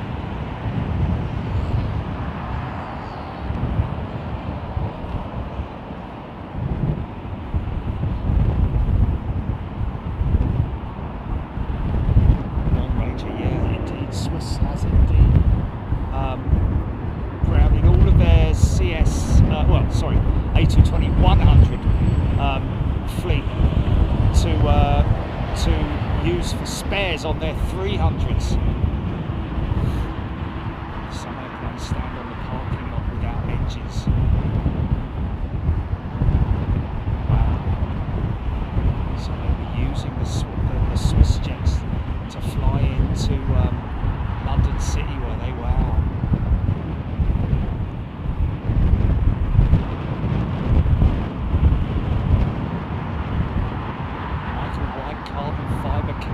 Recycled.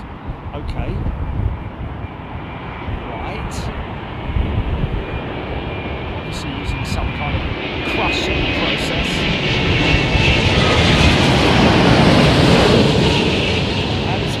What is the recycling process then, Michael?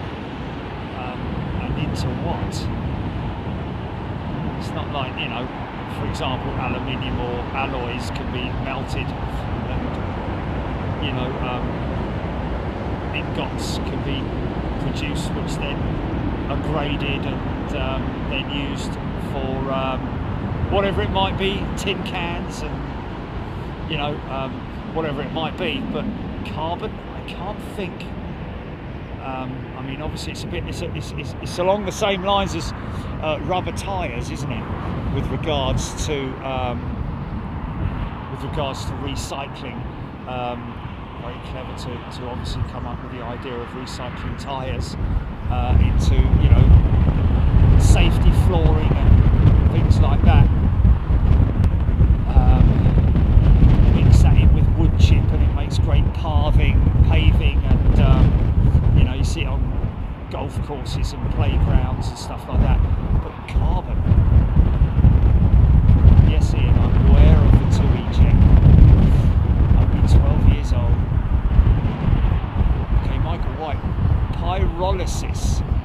thermal heated in an oxygen limited environment above 500 degrees to vaporize the polymer resin, leaving the clean fibers. Oh, well, there we go then, Michael, thank you. So would that mean that the that it would go through some kind of a shredding process initially, and then to make it more manageable, and then the shredder then that is carted off to the processing plant?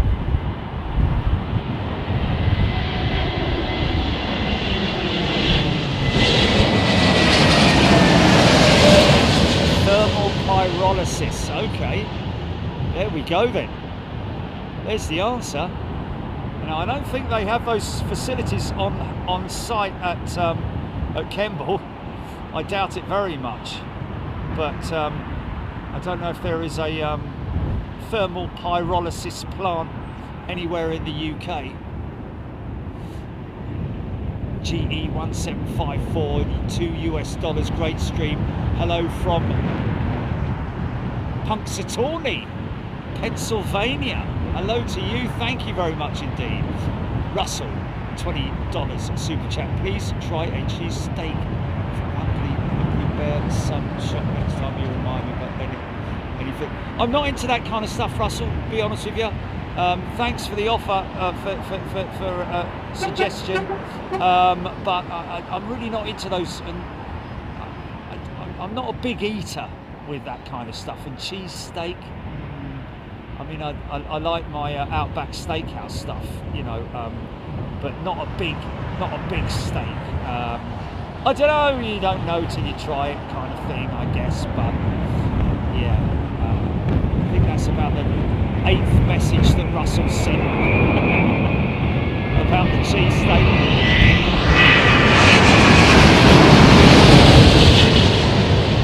Okay. All right.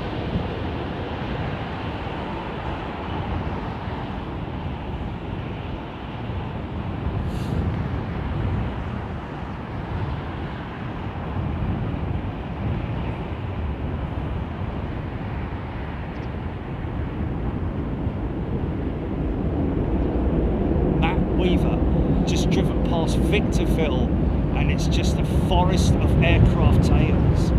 Yeah, I think is it Victorville where the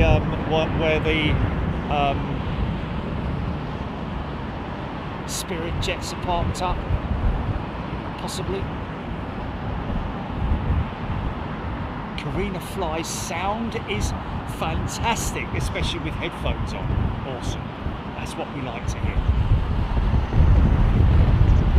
Aidan Campbell, I can hear Jerry fine even with the engines. Well, that's because I've got a mic facing me and a mic facing forward as well, so we can get best of both worlds. ENR audio is fine.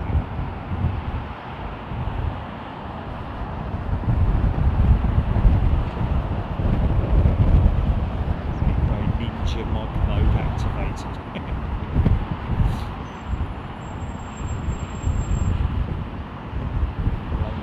We've got one red-nosed jet.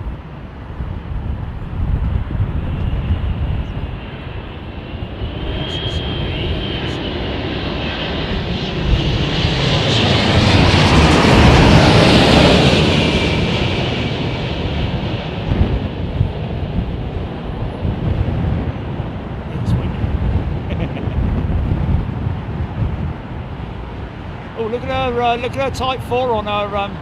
She's obviously come from Canada, where it's cold. Wow, that Type 4 stayed on that aircraft's flaps throughout the entire transatlantic flight. How crazy is that? Oh, Type 4. Wow.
passengers.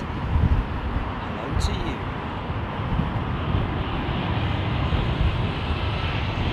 Didn't even know there was one Avro.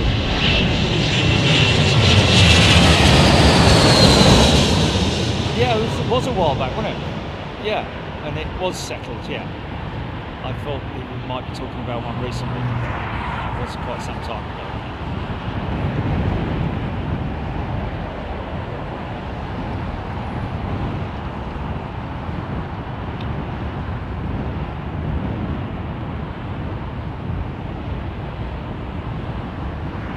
Scratching post activated.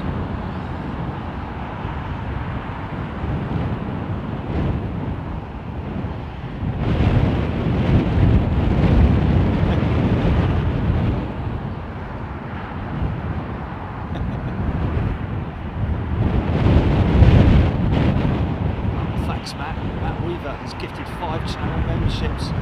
Thank you, Matt. And now, did you see that Emirates have launched an extra service to Heathrow with the 777? Unfortunately, it's dark these days when it lands. Oh, didn't know that. Thanks for the heads up, mate. It's an evening arrival, is it? Okay.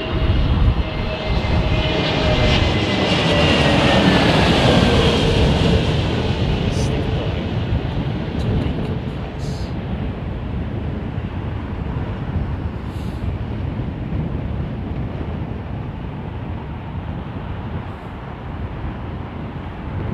D. Martin P. Generation 2 carbon do aviation carbon fibre recycling in the UK based in the West Midlands. Okay, I'm going to take a snap of that. Generation 2 or Gen 2 carbon. Aviation carbon fibre recycling. Martin P. Interesting. I would like to go and speak to those guys. Or, you know, see what they're doing. It'd be a great one to do a little piece on, wouldn't it? So they're specialists in aviation carbon recycling. I wouldn't have thought that up till a couple of years ago there would have been much call for that, but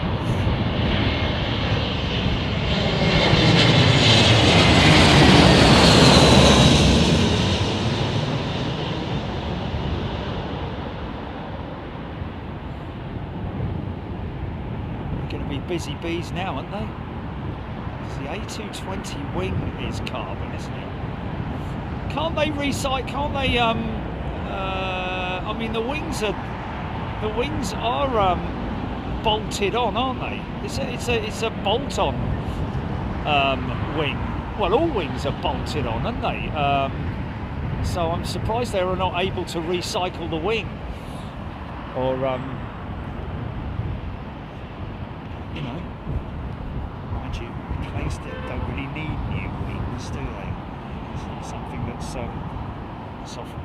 just flight surfaces that are needed. Flaps and slats, ailerons, elevators, rudders.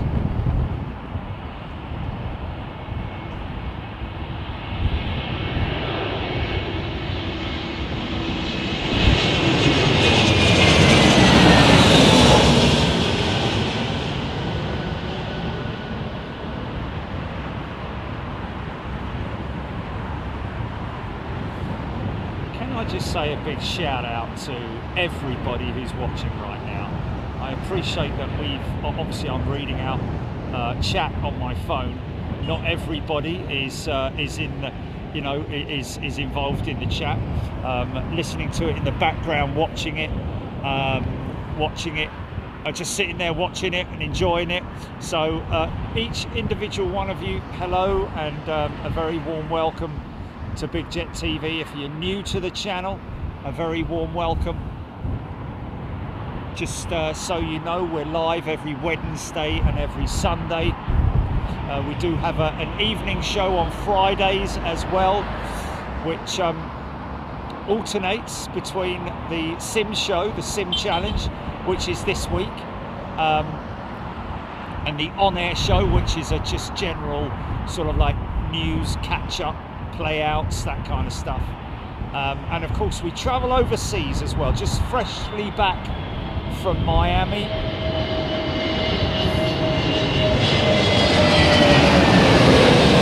And those overseas shows are dedicated specifically for our members. From time to time we might throw a free view in there, but that's only when we run it past our members, who are a great bunch of folks, fantastic family.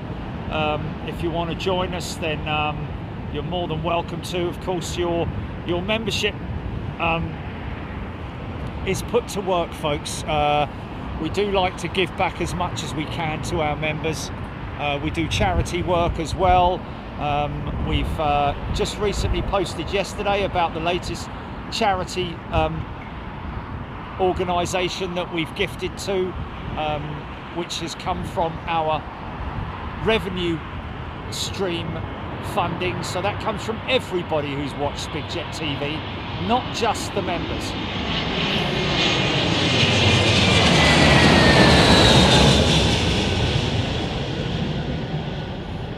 I need to sit down and dedicate one whole day to queuing up. Well, we need to do it, don't we? The big fat aviation quiz, which we're kind of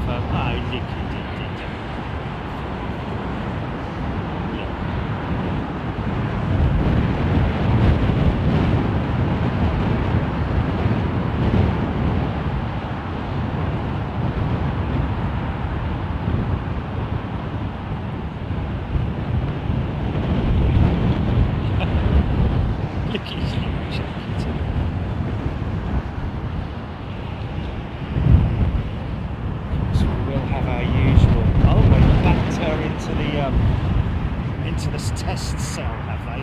That 380.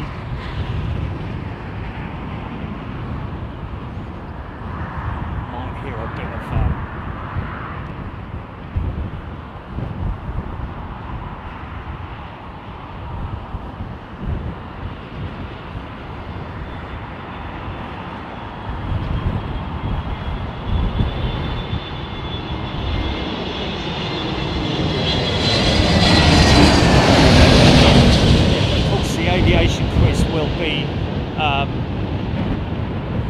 based on stuff that we've talked about during our shows. So those of you who've been paying attention are likely to do well. It's a bit of fun though. That's what it's all about, a bit of fun. Everybody getting together. That'll be over the Christmas period.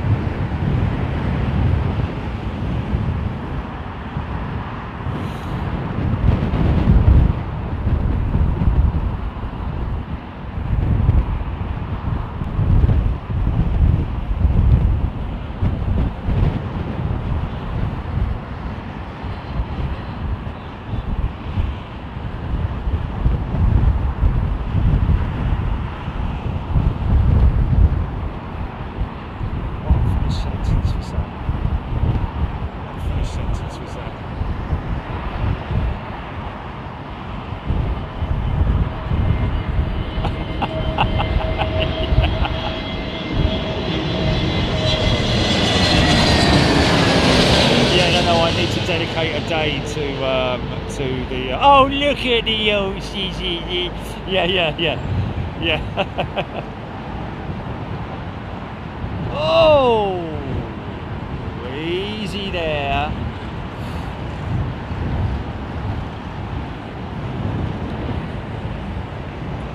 Yeah, get the show lined up, Ginny, the quiz. You know, get it all sorted out. Do a dry run as well. We really must do a dry run.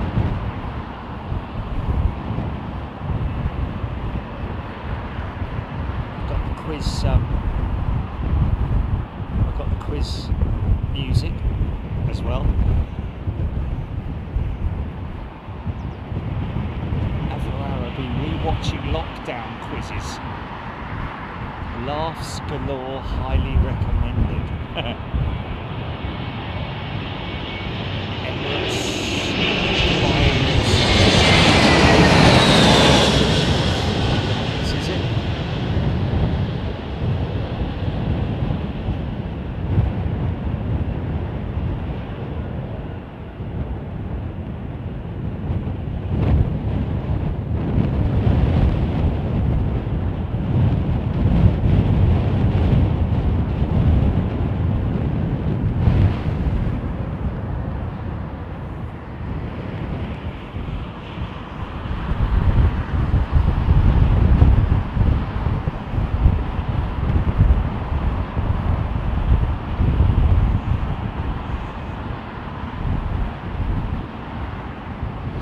it's joining from, or is it already?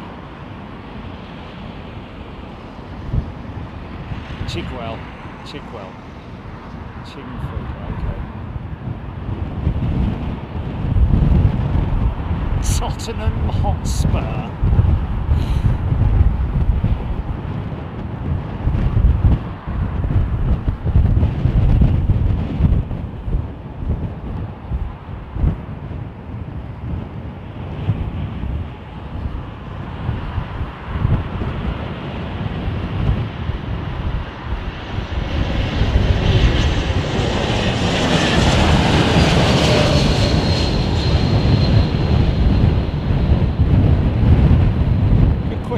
Socks and braces, but to be honest, normally when in a,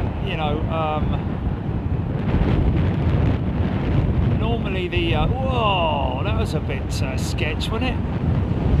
Normally when that 380 that's going in there would probably be one engine, I would imagine. They would kind of rare that they'll run all 4 engines at once. It's normally a single engine that's been something's been fitted to it, or like a new generator or a pump or something like that.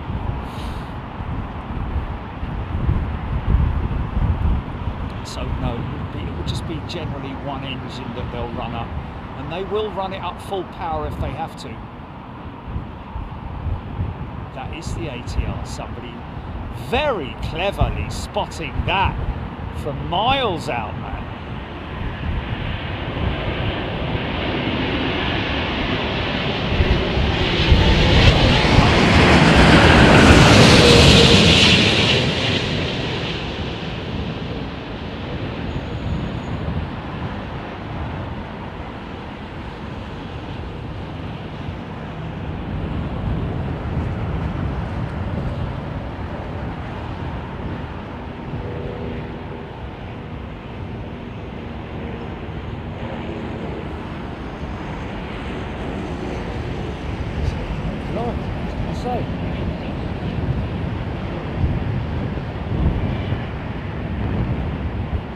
The old Bill, innit?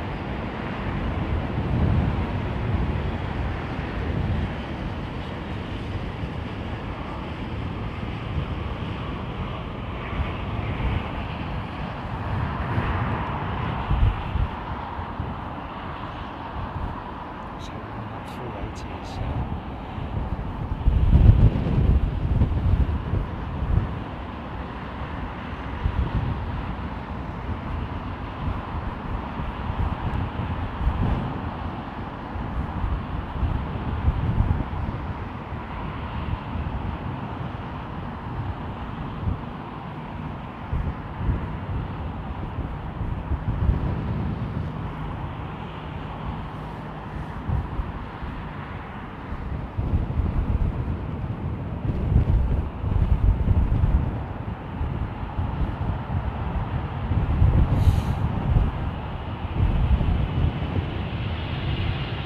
low, to be precise. India 99, indeed it is.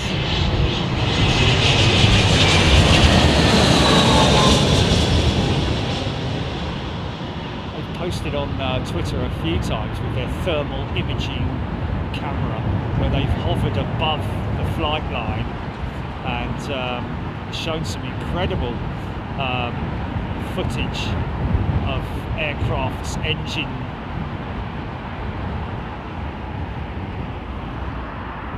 thermals. Kind of crazy, man, kind of crazy.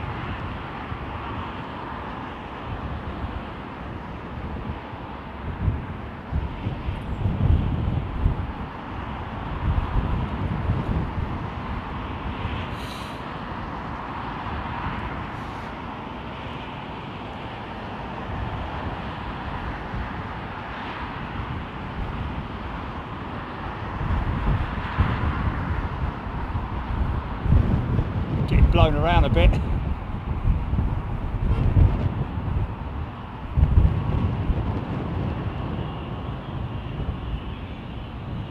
Versatile little aircraft though. Short takeoff and landing capability. Land on grass strips, gravel strips.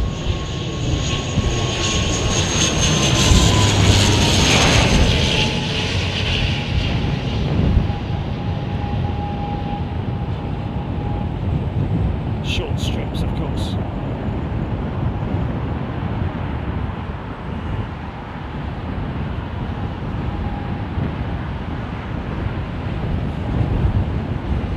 Yeah, but by the time they've, yeah, there is a time limit on it though, isn't it? So that won't make an impact, mate. That won't make any impact whatsoever. Wow, how quick was that turned off, man? Easy right over crest, don't cut.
Is it on the base?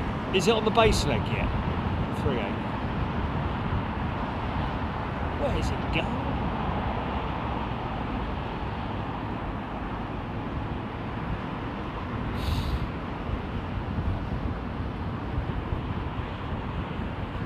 Oh.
At least.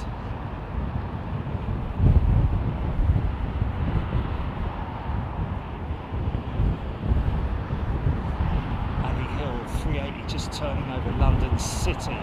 Is it? Okay.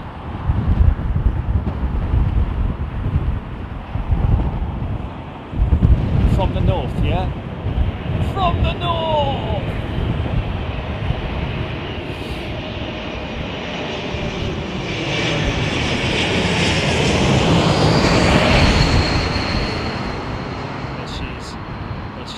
Got it.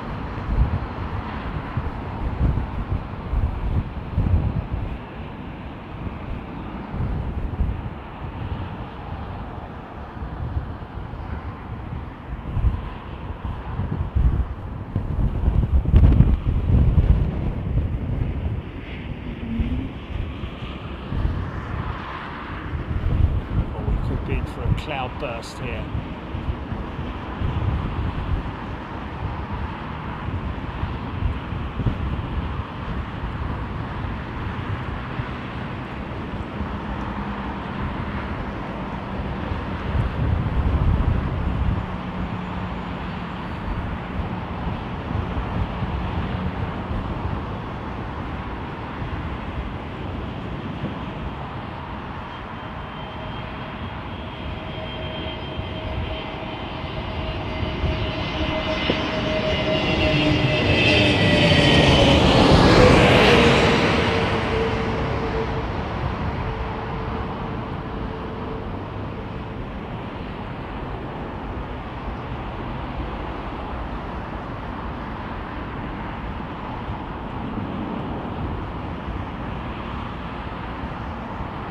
Oh, really? 5 years? How are you going to do that?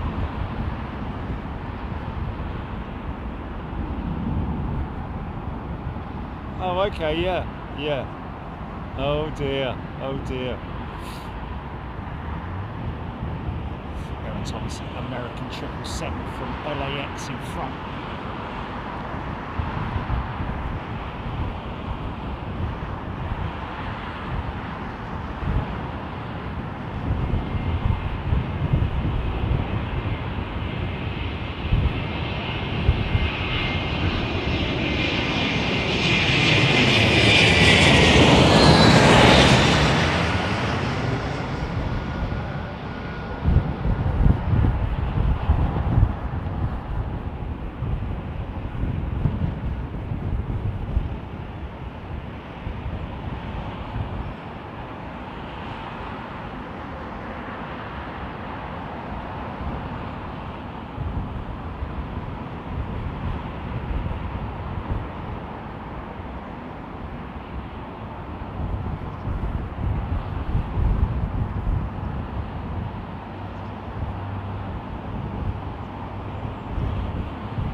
Wow, look at that.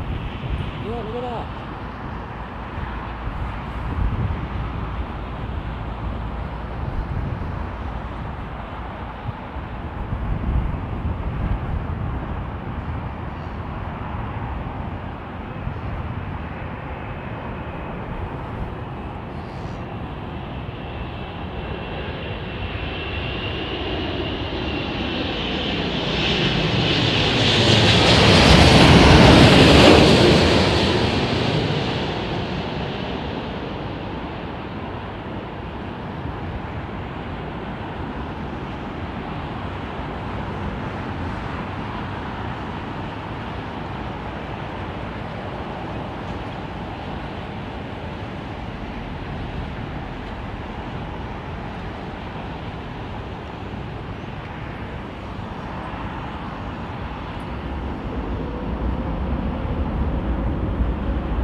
Beautiful that Avianca jet, didn't it?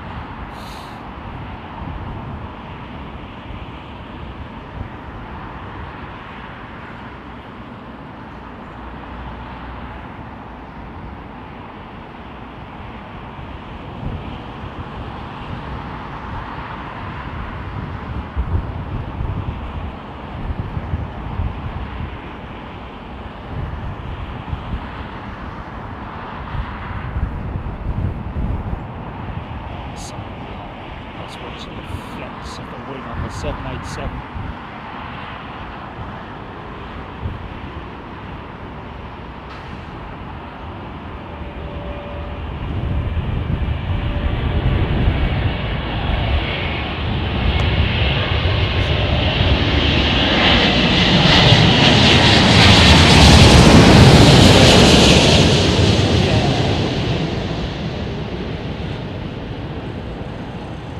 I might go deep on the 380 undercarriage for a change.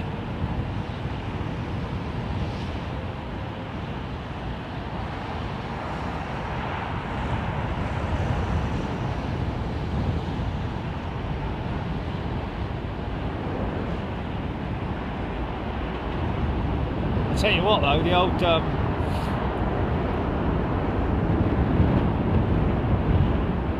our landing was absolutely nailed on. Very, very smooth landing with American.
Nice.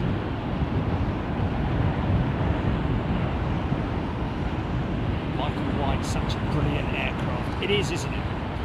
Incredible feat of engineering. Gary Brown had his first flight on the 380 in September. The noise of the undercarriage coming down frightened the life out of me. Yeah, and I bet the undercarriage doors closing was a big old clunk as well. Multiple clunk. Of course, on approach, gear down is a different thing altogether, with the outboard undercarriage coming down first, big clunk, and then of course the inboard body gear coming down, and then another clunk. So double clunk for your money.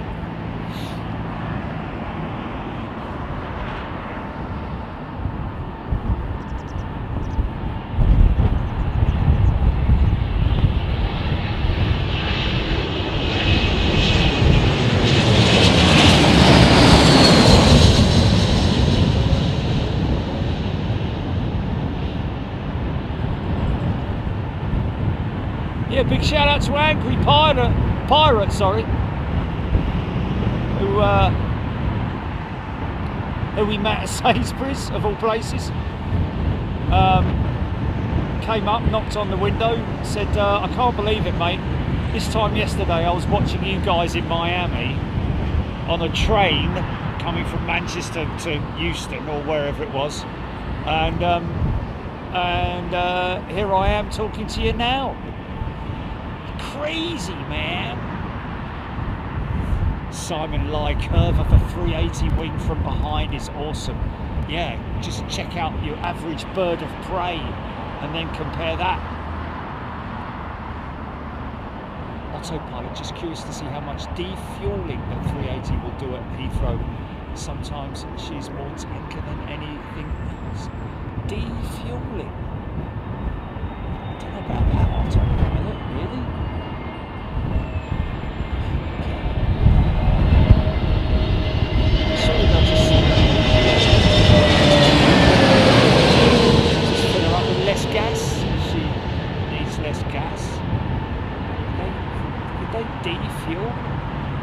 Never heard of that, got to be honest with you. Defueling, I can understand it from a long-term storage point of view, or when an aircraft gets scrapped, you have to pump any residual fuel out. He loves his mummy, this little fella. Look. Doesn't play with the other ones, he just likes his mummy.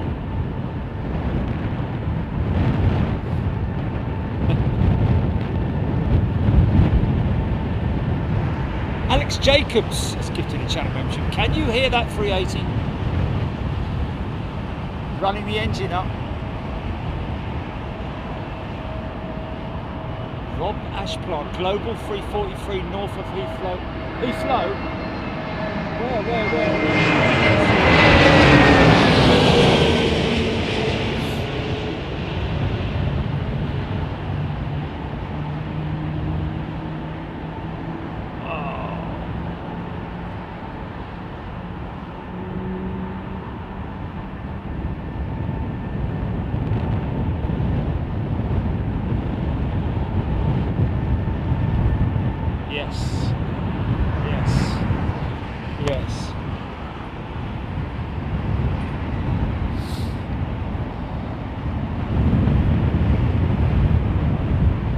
Global, there she is.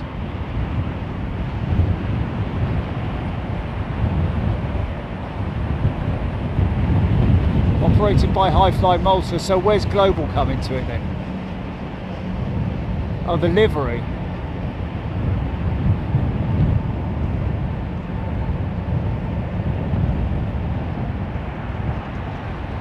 Okay, so I'm a little bit confused there. So it's just got the livery. Yeah, I know.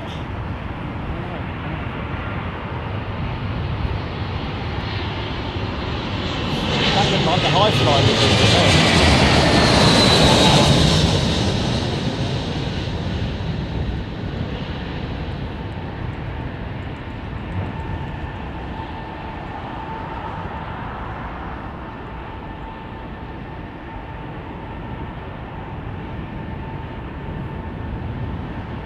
with him running the engines up. Listen.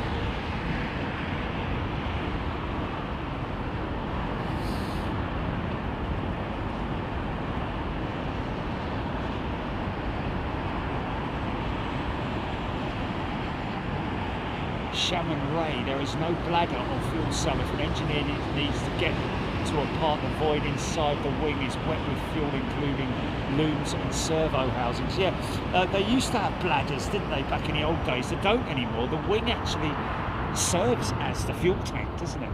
Or segments of it, sections. Oh, Rob, nothing more than a sticker.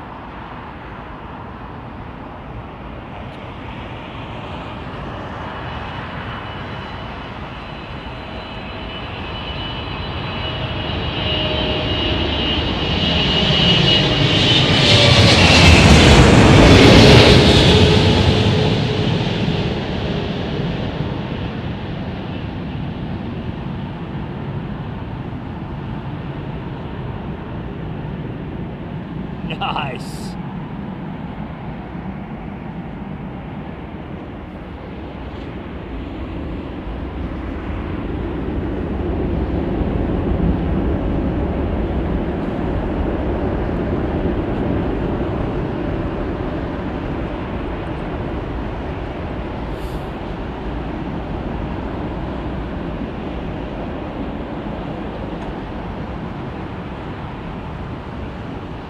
So Global have stuck a sticker on that 340, and that operation that we're seeing back then was nothing to do with Global. It just so happens that it's got the sticker on it.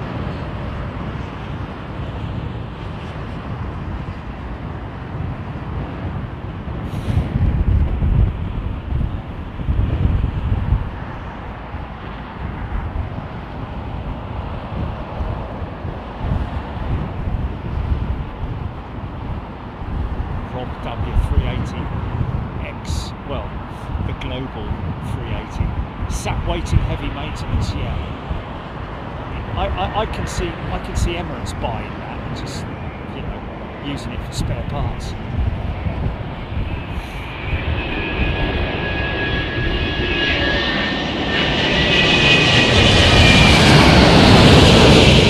It's not Global's A340 though, is it? It's Hi-Fly's A340. See, already people are getting a bit confused and calling it Global's A340. I just stuck a sticker on it and put a little bit of a, you know, social media post out, you know, this, that and the other. Oh well, we'll see what happens, whatever.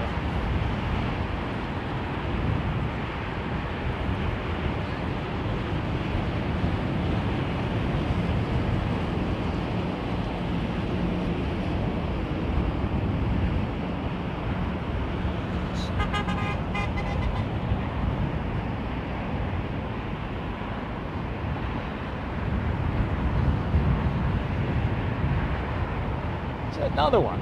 That's a jumbo. Yeah. That's a jumbo, isn't it? No, that's a MRTT. That's a 330 MRTT tanker, isn't it? Multi-role tanker transport aircraft with the RAF, I'd imagine. It's a Voyager, yeah. And now you can see the boom. See the boom housing on the end of each wing there. That's where the fourth engine, the first and fourth engine go on the 340-300. Same wing as the 343.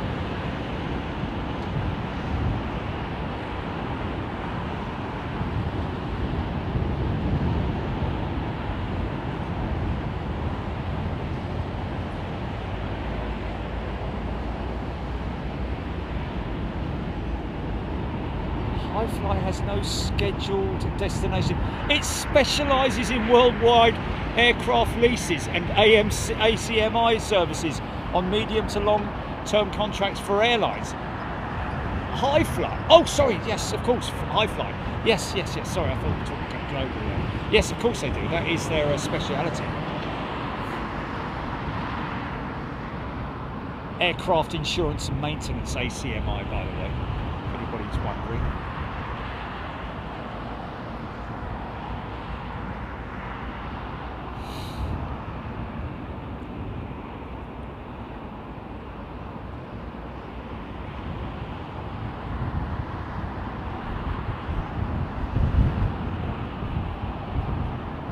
Judy Grab, good afternoon. Tom Rock.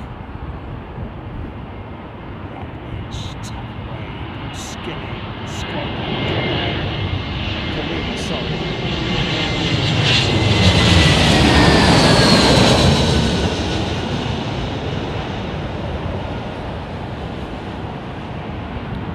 Hope everyone out there is doing well on this fine Wednesday afternoon. 1:43, 1 hour, just about 1 hour and 15 minutes remaining for Southern runway landing operations before they carry out the normal switch.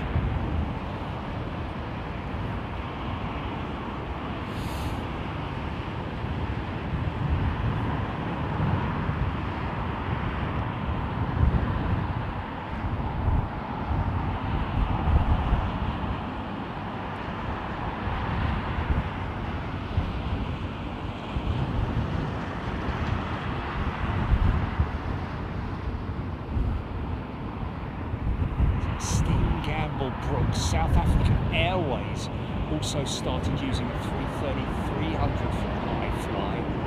There we go.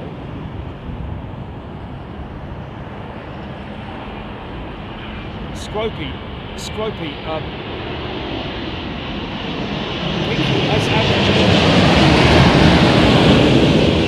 Pinky's been in the makeup bay and had her makeup freshened, which is good to see. So next time we're over at the Renaissance, I have no doubt we'll spot Pinky.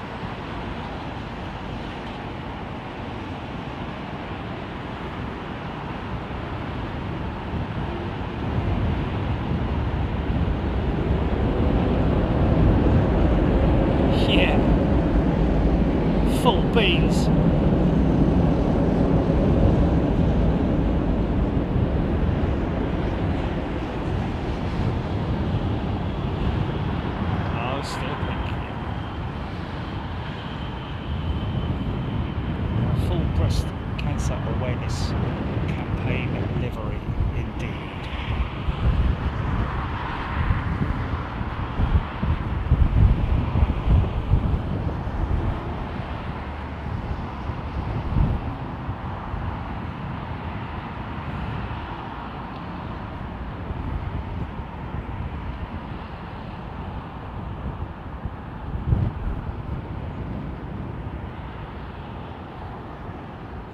Lewis. Wonder what you were going to say there. Morgan loving the shots. Thank you, Morgan.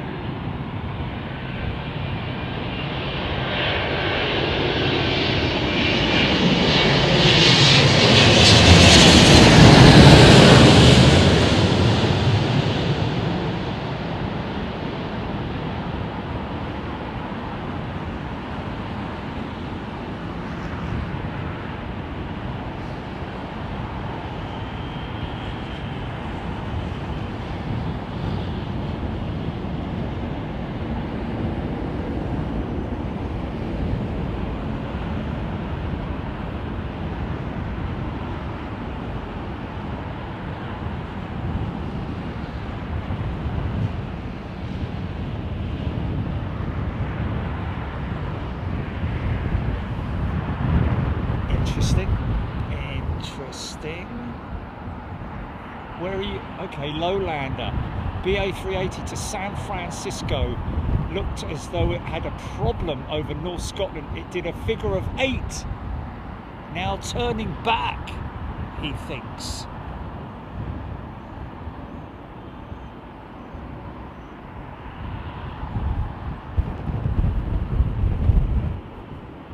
Susan, £2 super chat. Jets and horses. Thank you, she says. Thank you, Suzanne.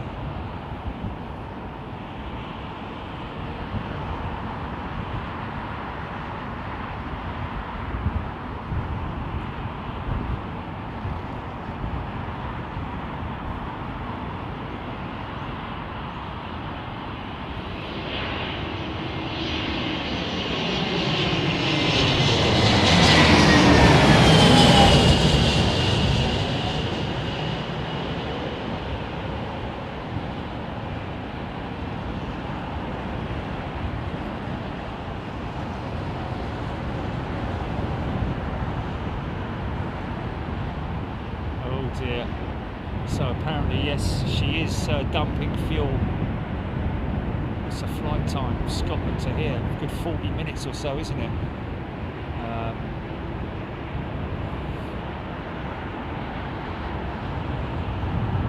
Yeah. It will.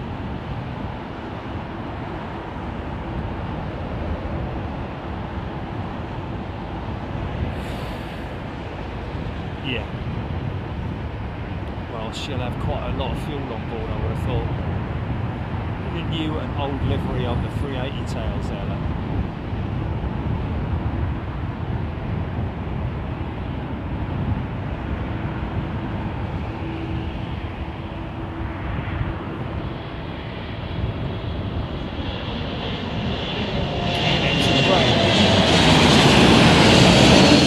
Flown on that.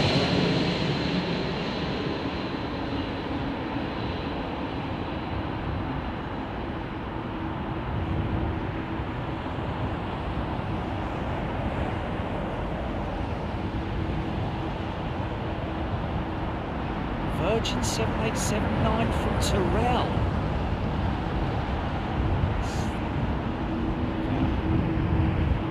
From Tyrrell. She's all done, look.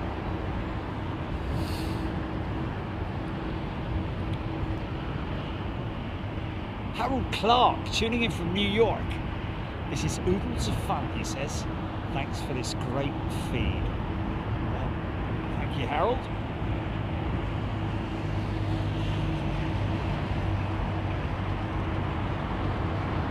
Blimey. Virgin 787 been in Tyrrell for a year. That's insane, man. It's a storage area, isn't it? Wow.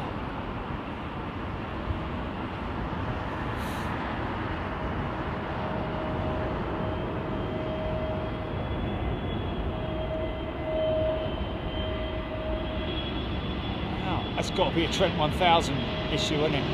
That's got to be related to the Trent. That's got to be engines. Wow. Probably because they didn't have space, did they?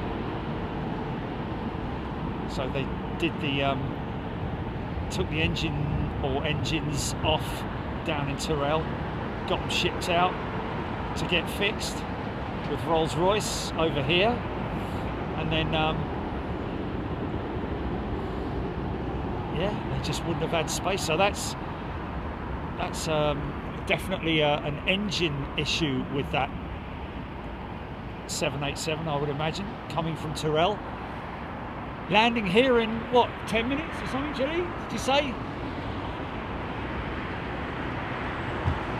Expected at 2:15, 25 minutes. There we go.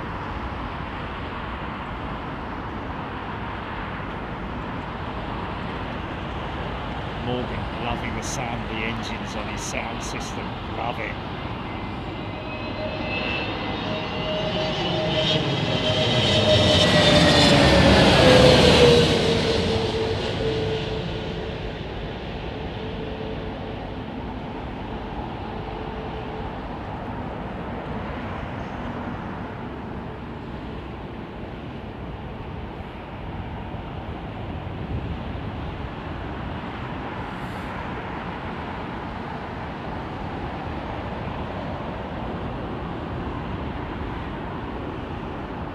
Hey, the old Heathrow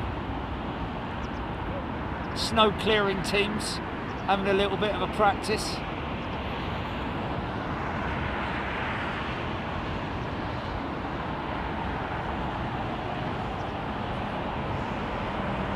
Not quite Anchorage, is it?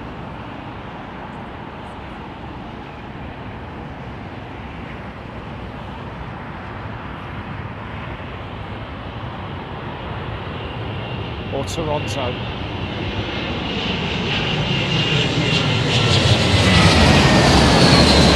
Still, best be prepared for that 1,000th of an inch of frost.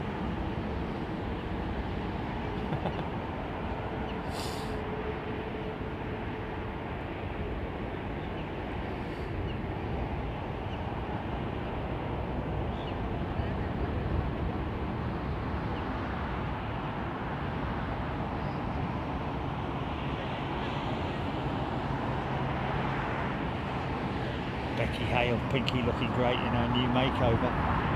Yeah. Oh, fair play to I guess it's American Airlines, isn't it? Who had that done.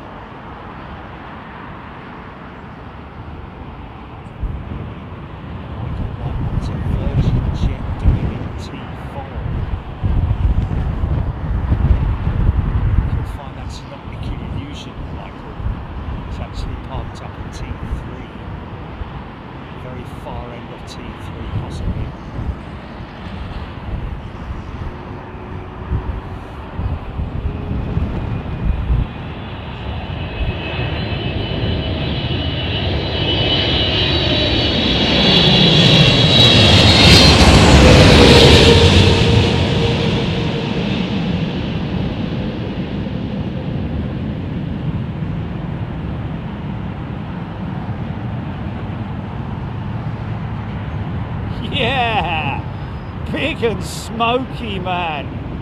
Wow.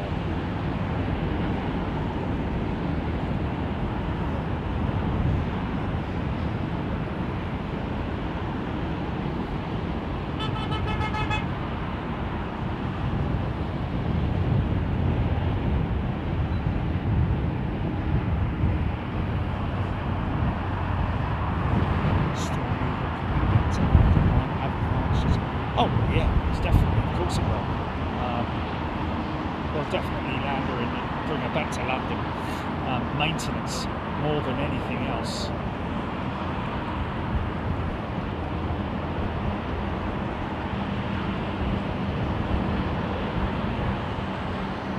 Settling down for 10 hours to San Fran must be a right pain to end up back where you started after 3 hours, Tony McCall. Is that how long that aircraft's been in flight? 3 hours? Okay. Yeah, by the time it gets back here, yeah. Oh dear.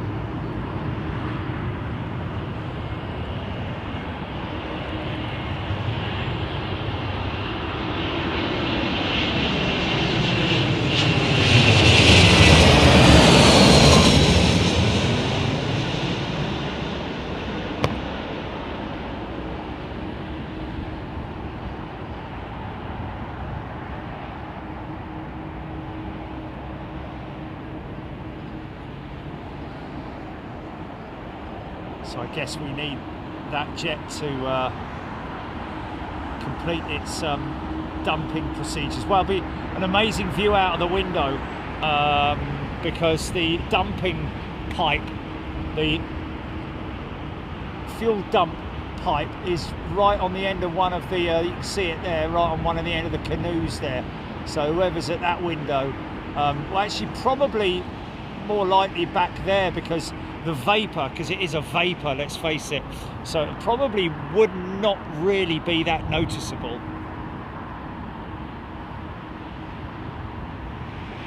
You right down there, mate?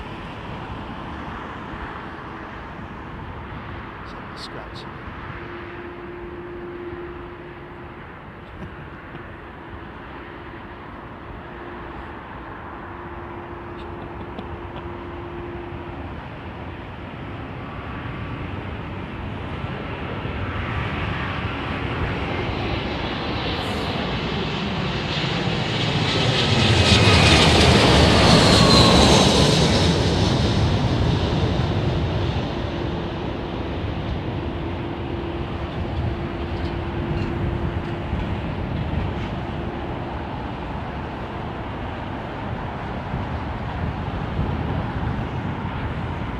North.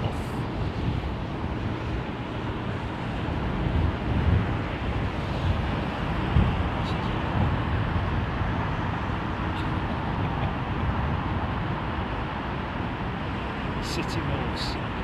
This itchy bum.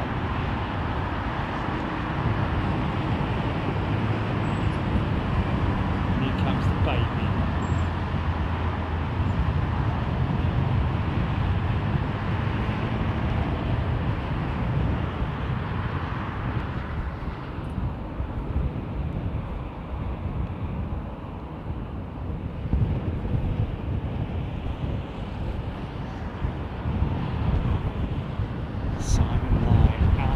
racetrack now and heading north.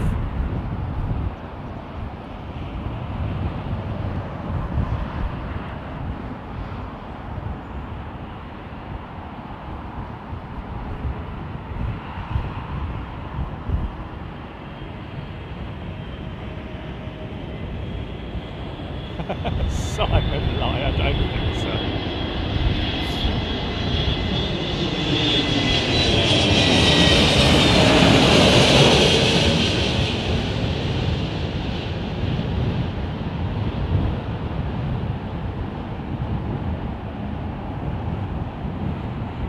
Sue Ho's gifted 5 channel memberships. Thank you, Sue. What a lovely thing to do, Sue. Thank you.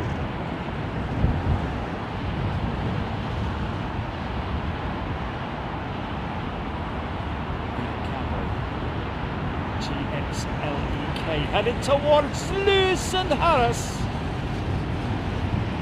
Lima, Echo, Kilo. The Dalek, innit?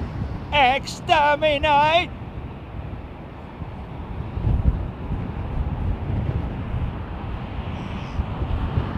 Dumping fuel! Dumping fuel! Return! Return!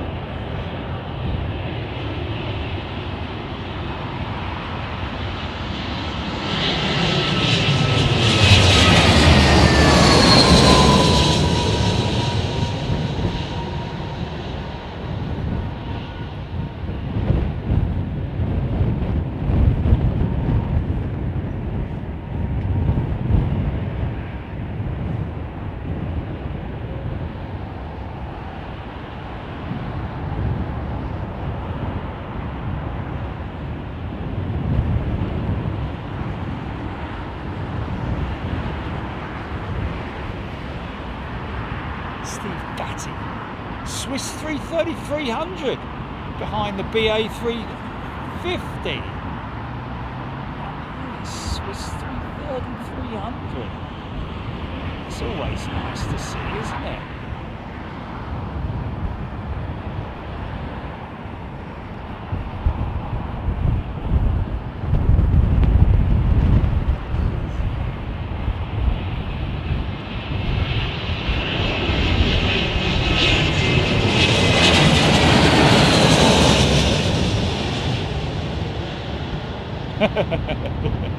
Nigel Cox and the Cybermen were scary. They were. He's right. It's because they didn't talk, you see. That's why they were scary. That and the big giant maggot. Didn't like the maggot.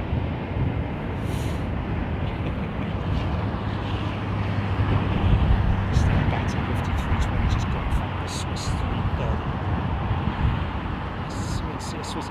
That's got to be freight related, isn't it? The reason why they're bringing Swiss's 330. Kind of happens with Iberia as well, doesn't it? When the bigger jet comes in, generally means it's freight.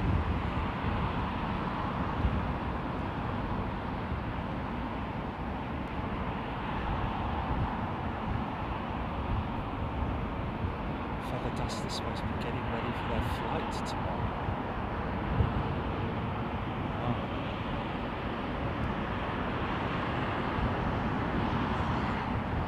Oh, Steve Batty, no, it's my friend Ulrich on Swiss 320neo, flight number 333. Right, okay. Okay, there we go.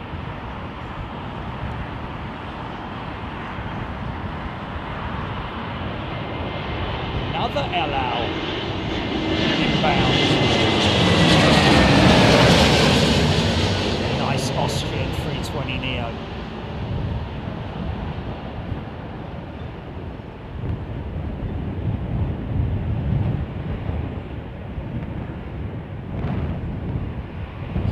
Rudder control at 50 feet.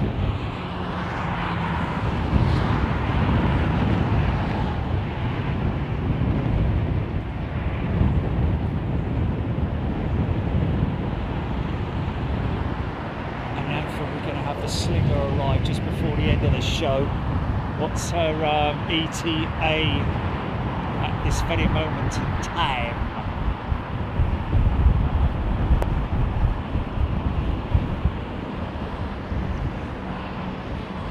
Lone Ranger, no, I know Swiss doesn't have any freighter planes, but they use belly freight. That's why they put the 330 on sometimes. Like I say, like Iberia. Finnair also using their big jets sometimes for freight as well. And interestingly enough, Aviation Retail Direct use the Finnair jet for their freight, well, their air freight anyway.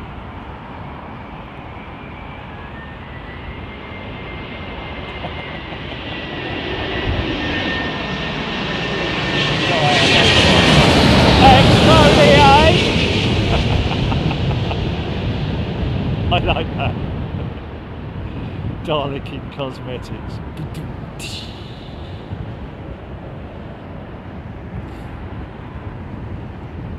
Oh, very smooth. Very smooth. Craig Russell from AUH.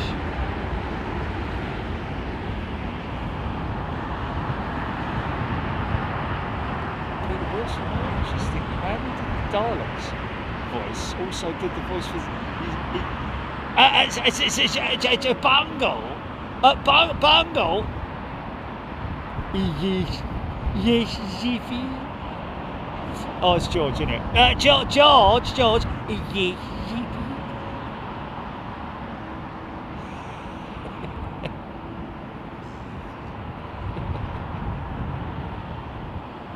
Stop it.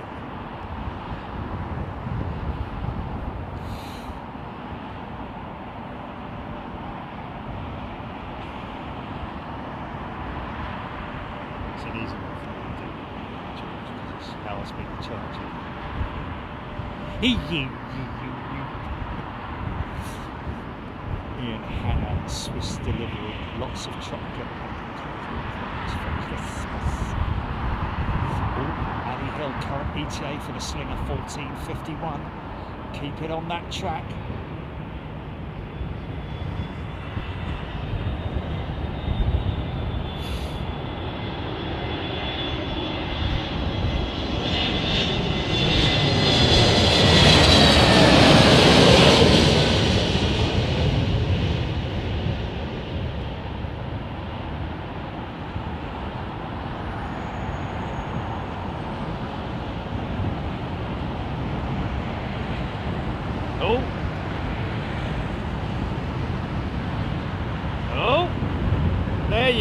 There you go.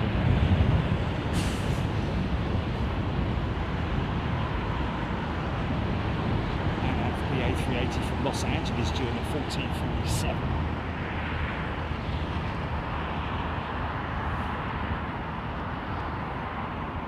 Old Saturn Gamer, it's like they are in the room with us. Awesome. Glad you're enjoying it. Let me just actually double check my audio at the moment, see where we're at. See, they're at 75%, mate. They won't need a switch out. Yeah, they won't need a switch out. God bless you. Yeah, totally.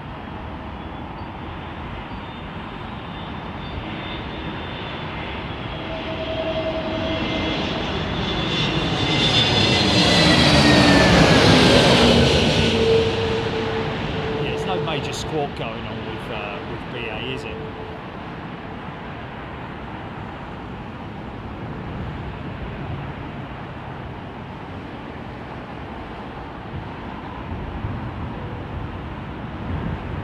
Oh, it's still circling, is it? At flight level 390, wow, all the way up at 39,000 feet. God blimey. By the way, folks, received the latest fridge magnets myself, just to see what they were like, and they're good, man.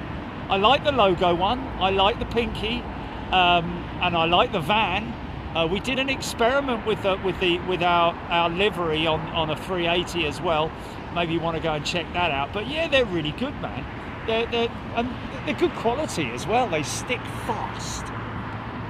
So Don't order one for Christmas now though, folks, because you won't get it in time. Well, you might if you're in the UK, but you know, I wouldn't bank on it.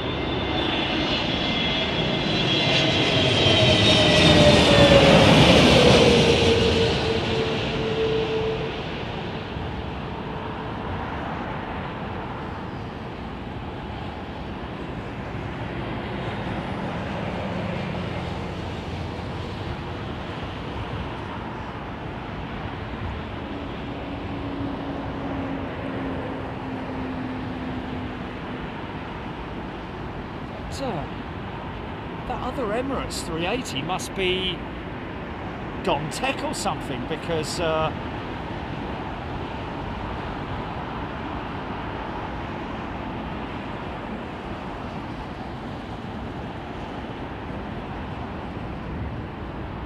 that landed and that other Emirates 380 was already there.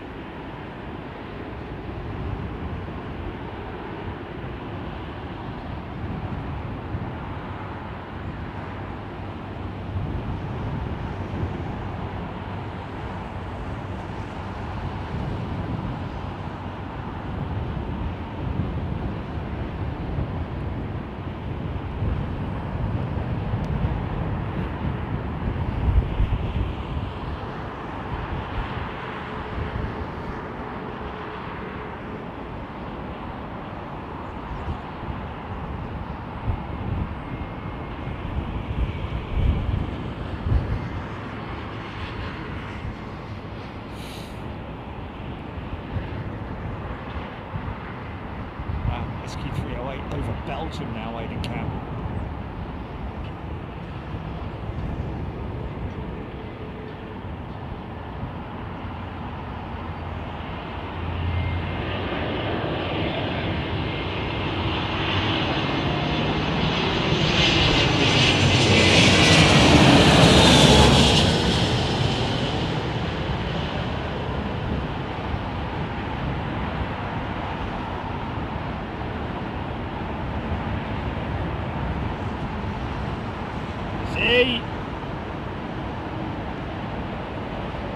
Nicely straightened out, good recovery, well done Sarah, madam.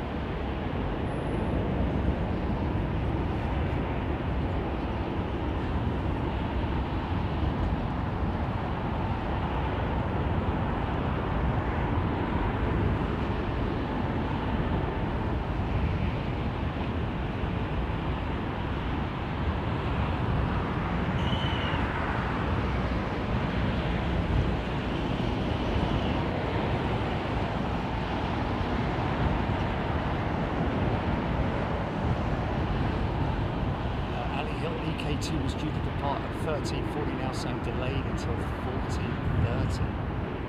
Okay, there you go then. So I don't know what that's related to, whether it's a possible technical issue or what. But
it's an engine, if it's a single engine, I'd imagine that they would probably prefer to return to the home base rather than fly all the way out to San Francisco and have to, you know, have the works done over there.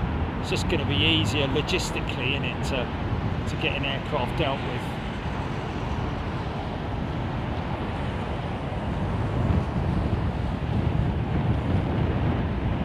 Oh, Diana, thank you, £10 super chat for hot beverages later.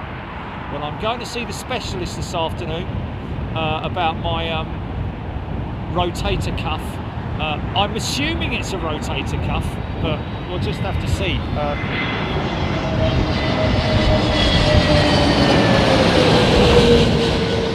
Based on the diagnosis and having researched it, it definitely seems as though it's a rotator cuff.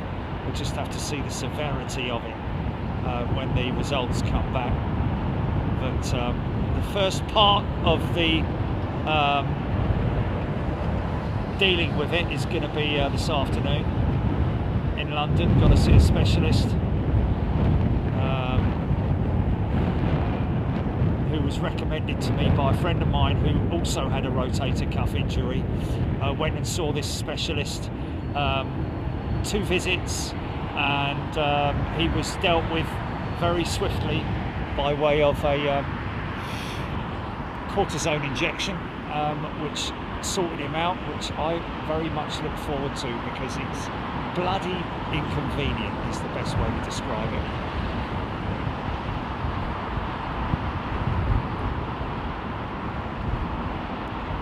What's that? Yes, yes, Tony. Yeah, don't worry about that. I'll be all right. I've already figured out my route.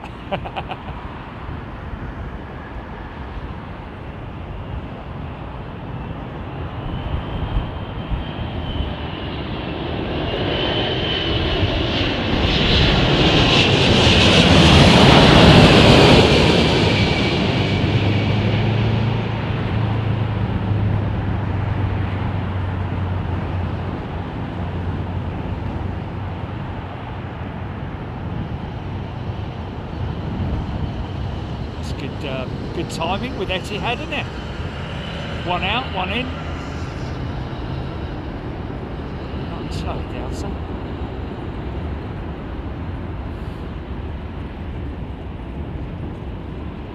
Every time I see that now, I think of ARD.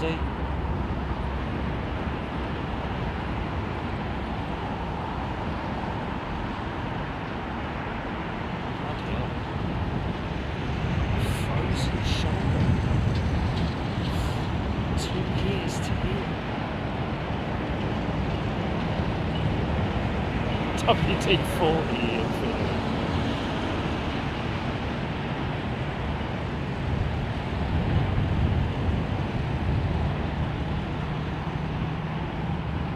Nick Ray, I very much hope so, mate. I don't think it's going to be today. Today is the diagnosis part of the whole thing.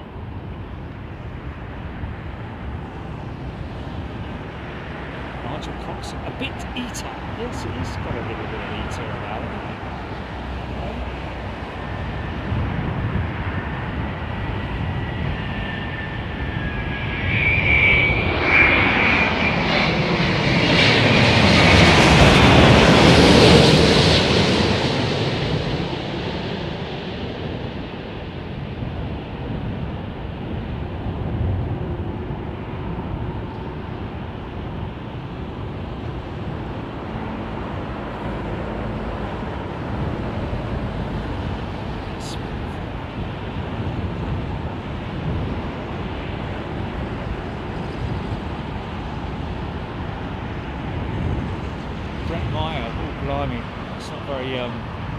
Very nice, is it? 3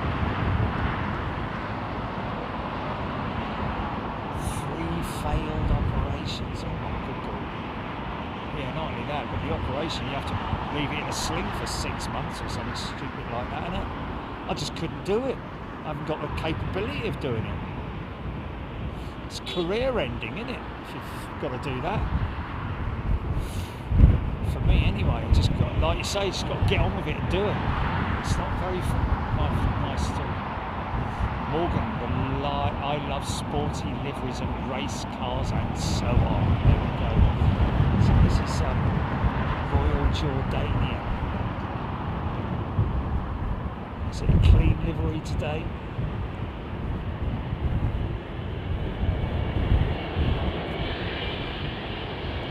Thank you, Alan Q.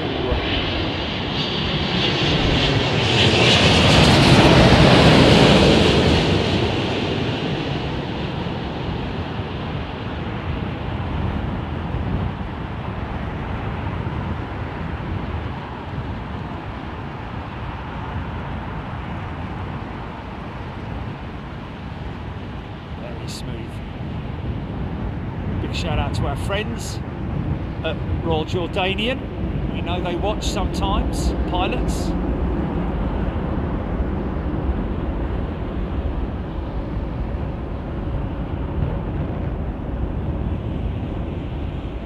Wow. Steve Vincent had the cortisone injection. It took a few weeks to kick in. 10 years later, still no issues. Feather dust maybe 6 weeks. Okay.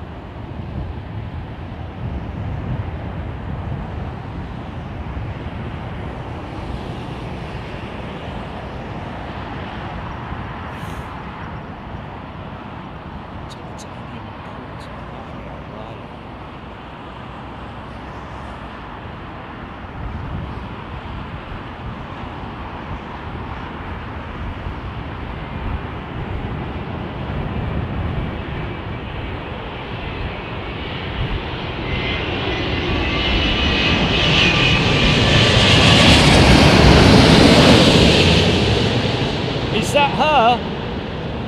Welcome back, Yum Yum. No? Oh, okay.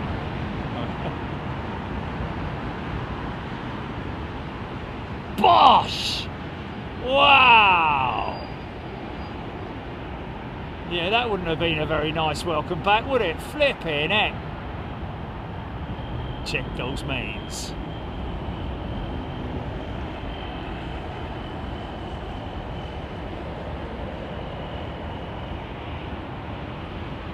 Yum Yum. Well, it was Yum.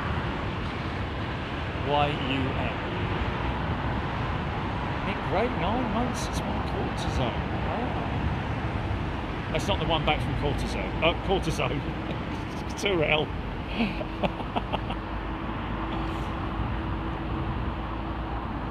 Oh, right. Okay, I gotcha. Back from cortisone. She's 5 out. Aidan Campbell, possibly flow control, North Atlantic flight to slot delay for GXLEK. Okay, there we go. Proper Bosch Morgan. Gina Graham, that was hard. Archie Aviation, will landings be on 27 left on Sunday or don't we know yet?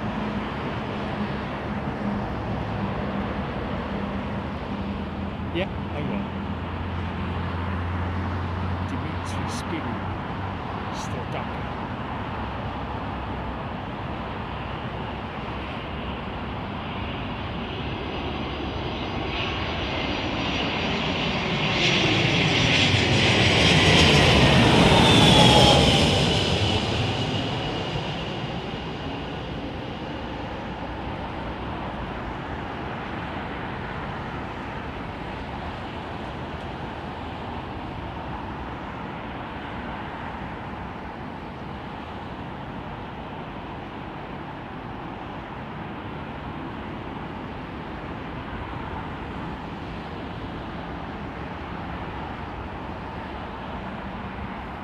Yeah, best wishes to our friends at Think Planes, Simon up in Manchester, who experienced a very nasty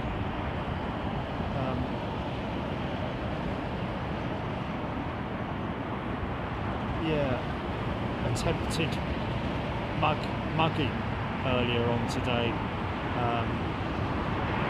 I hope he dealt with them, get that bleeding bar off him and smack him himself.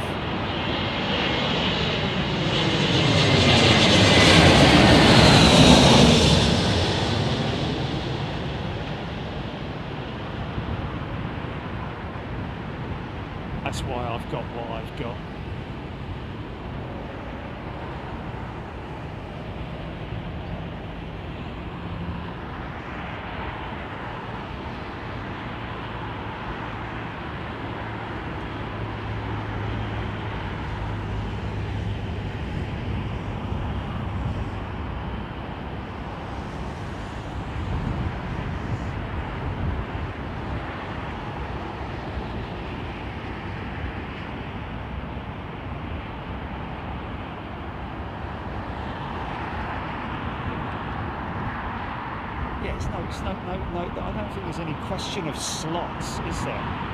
You don't have to. They just bring you in. They'll just feed you into the flow, won't they?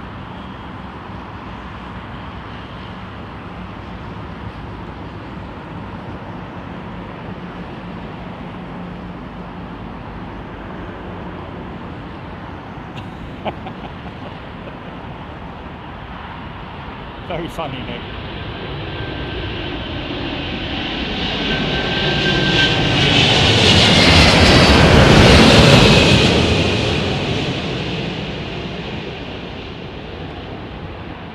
Beautiful jowl, man.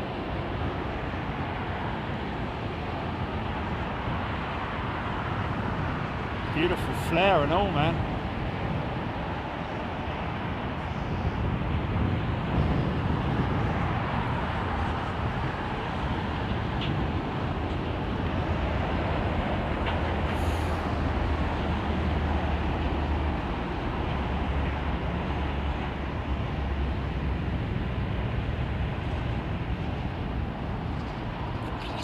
Fantastic. Famous name for surfboard, believe it or not. Hello, mate. You with the furry ears down there. He got very furry ears.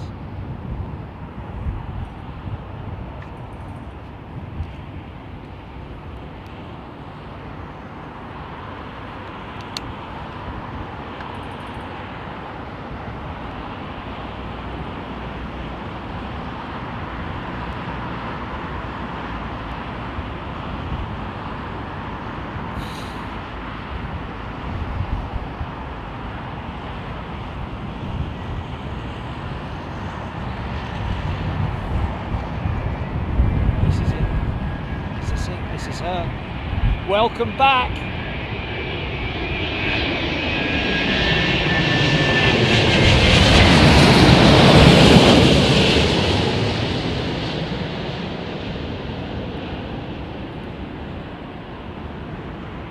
With her new engines, I'm guessing.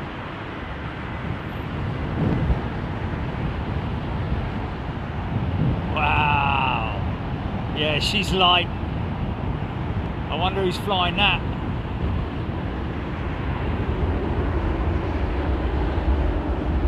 Would have had a private jet flown down there.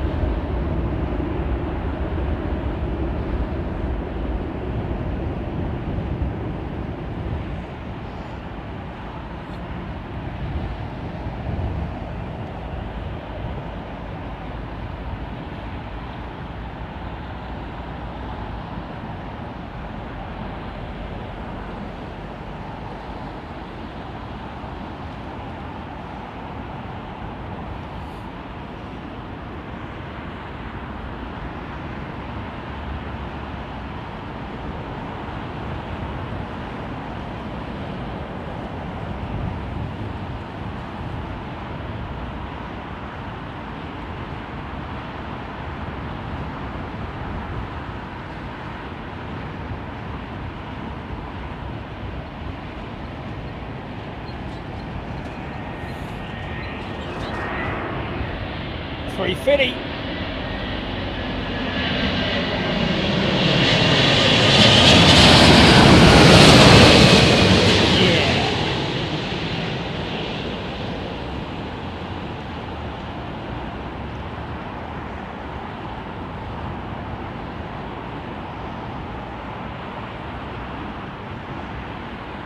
Yeah, that was firm. That was firm.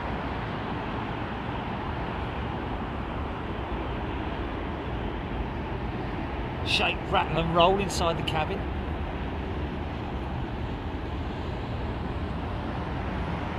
Could have been Zane.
Brett Mayo, thanks, mate.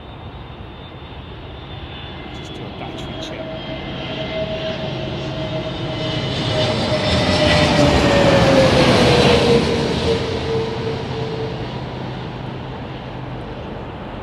Bit of funk.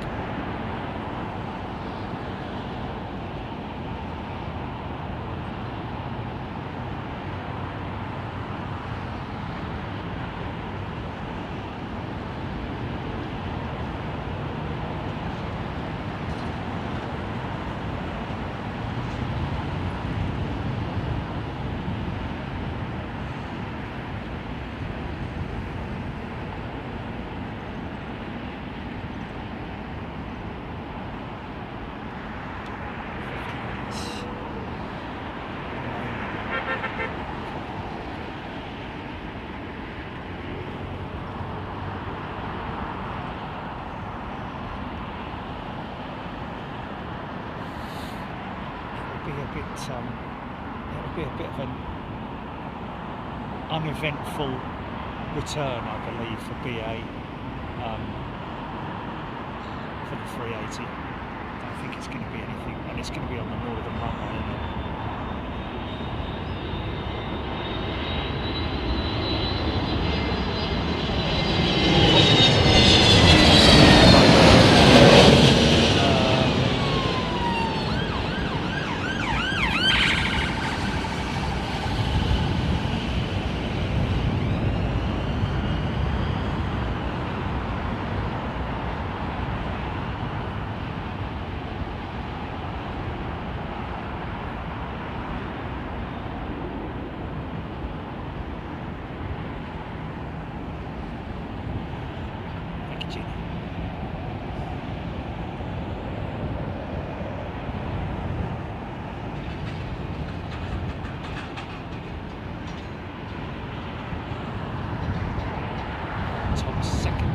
This week, return, that is, not divert, I think.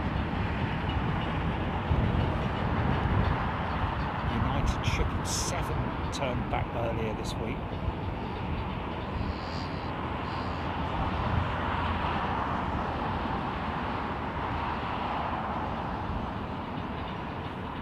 Archie Aviation, it's all on the website, Archie.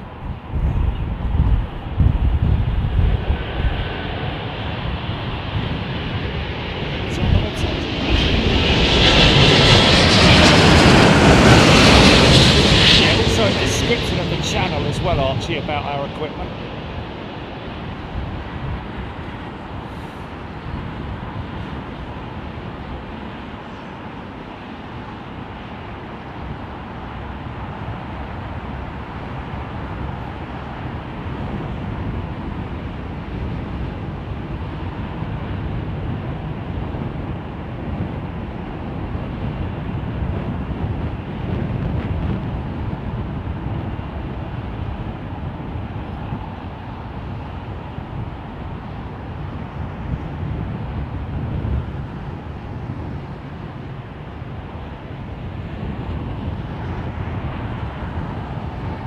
Looks like our fridge magnet, Chili.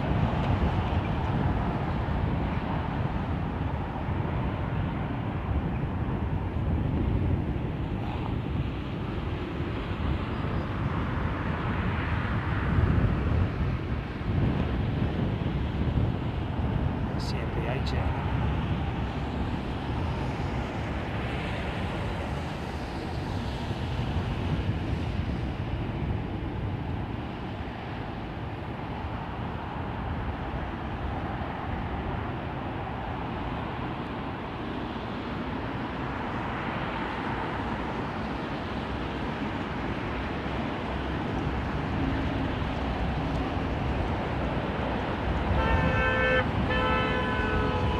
Mind that.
Yeah, it's a standard return.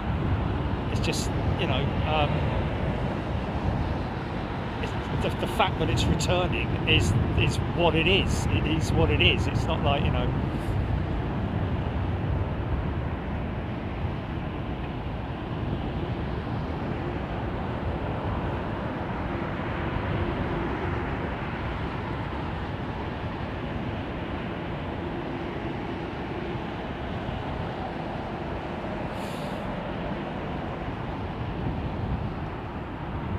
And not what?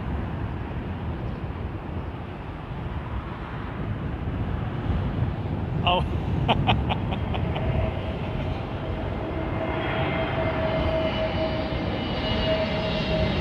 Hi, Matt.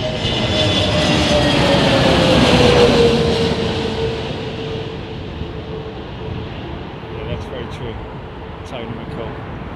People always seem to think it's 777-00 will come into land with flames streaming from it and bits falling off.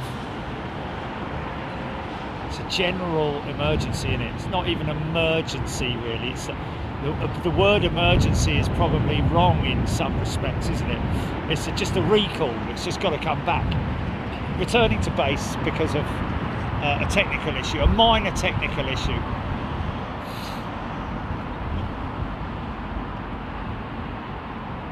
Yeah.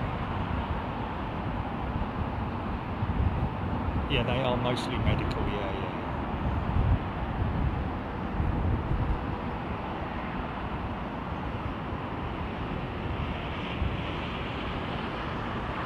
Need services on hand.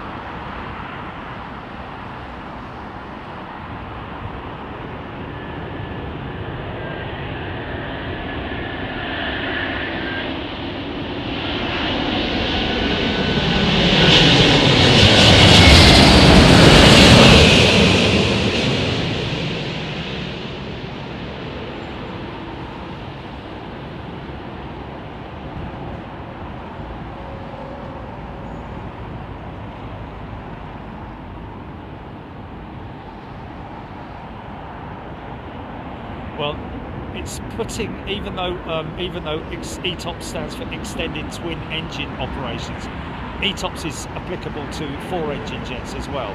So basically, it's exercising its ETOPS.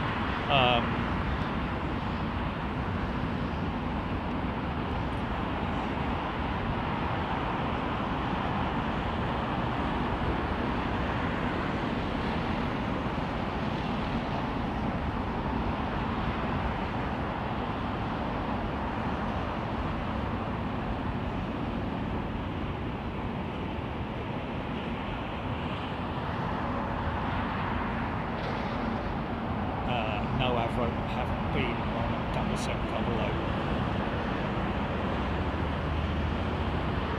Rico, not really. I mean, in terms of gates, potentially yes.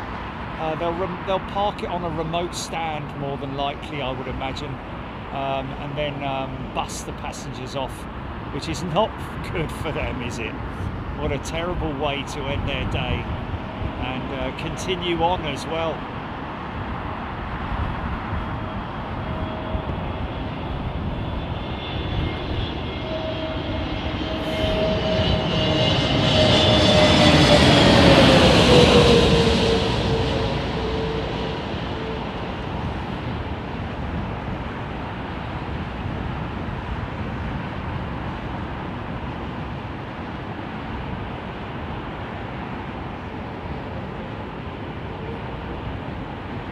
It is.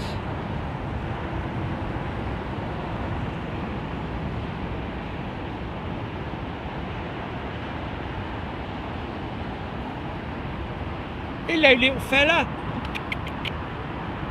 Oi. With your big fluffy ears, look.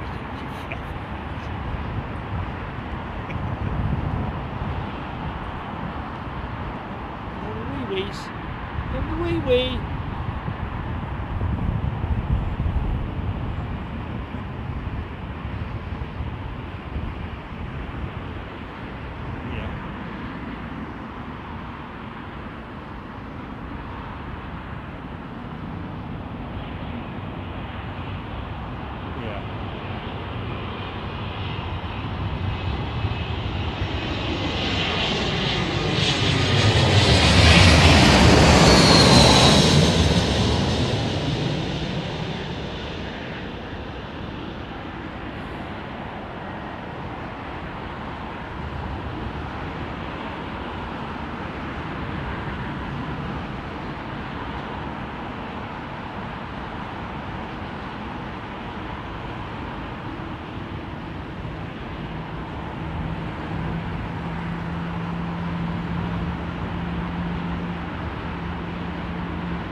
yeah, there's all sorts of scenarios playing out, isn't there, with the passengers on board that jet.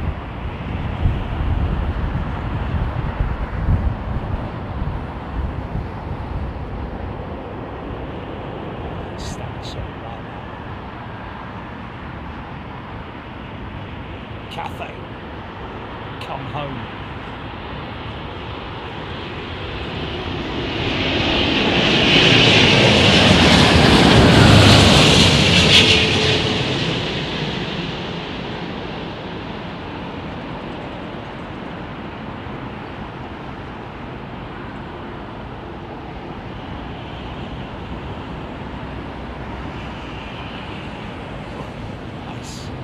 Nice and firm.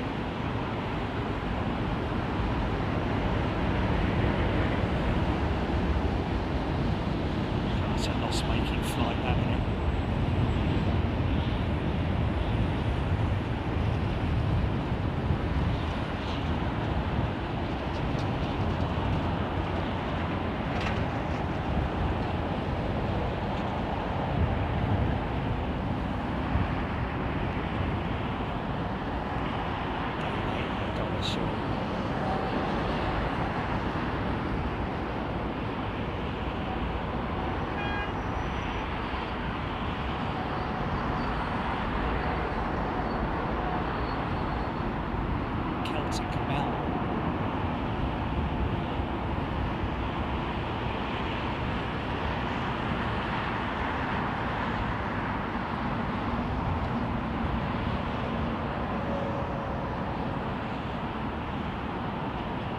What's that? 380.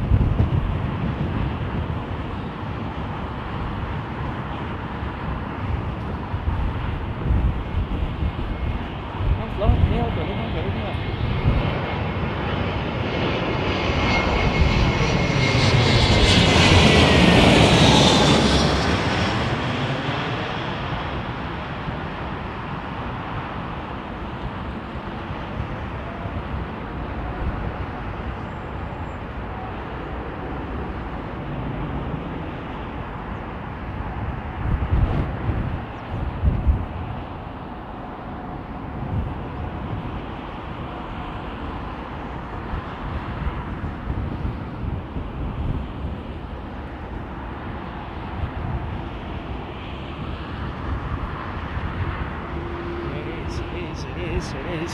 It's turning now, though. It's turning.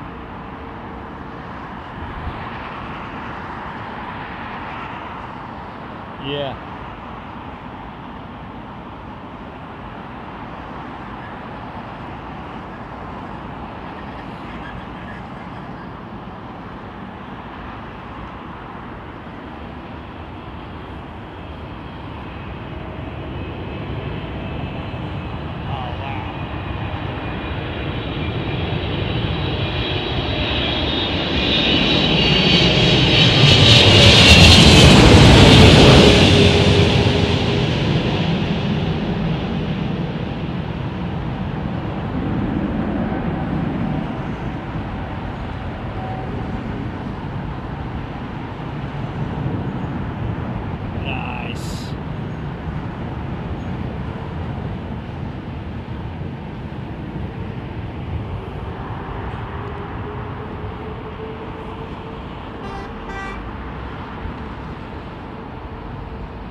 Just sketch snow.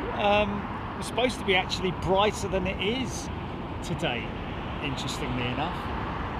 It's turned out a lot cloudier than it was estimated or predicted.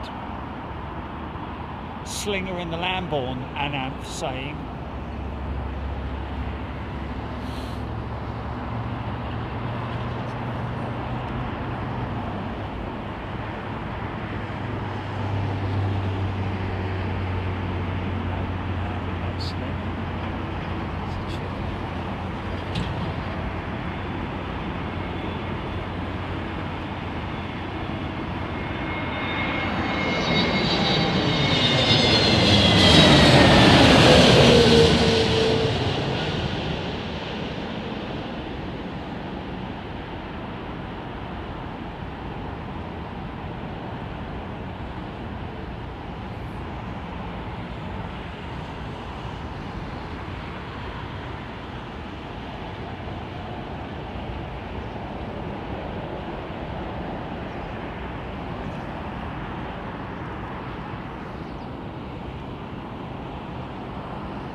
Ian Hanna, BEA 380, number 1 on flight radar. No surprises there.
Jet got some good stuff yesterday, didn't he?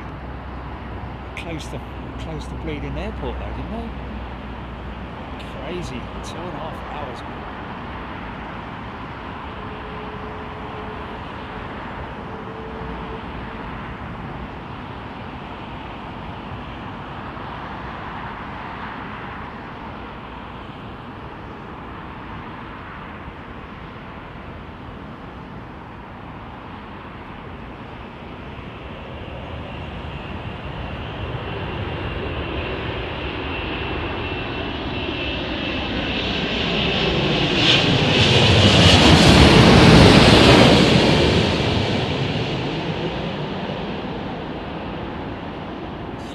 Sleek.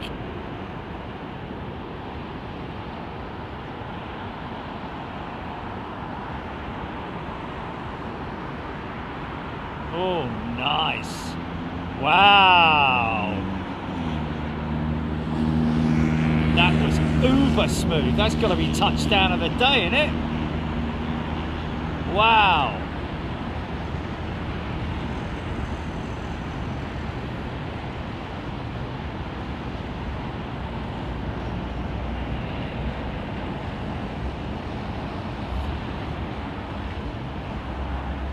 Charlie MFS 24, welcome to Super Class.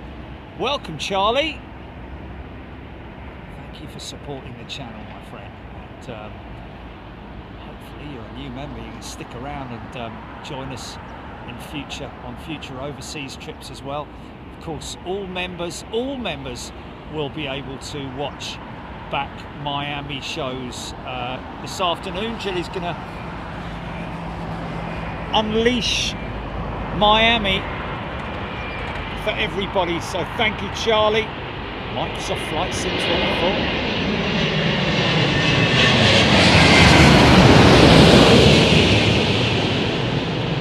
We're going to, based on a recommendation from, I think it was Rab earlier on, mentioning how Microsoft Flight Sim 2025 has had a recent update, and appears that all bugs have been fixed. So we're going to obviously give that a try and upload it and see how it goes.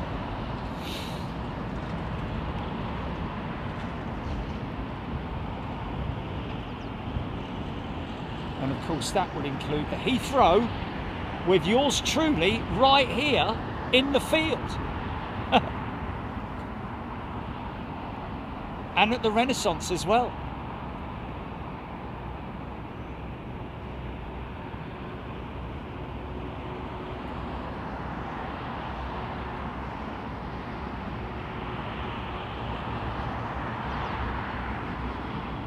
Mark Abraham. Not at the moment, Mark. That is why it was a surprise shot. BEA 380 on the arrival path just over Lewisham. And that saying, I think that might be. That's it there, isn't it? Yeah.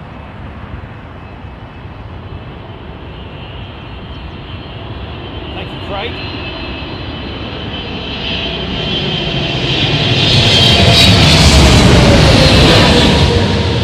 Nice. in Miami.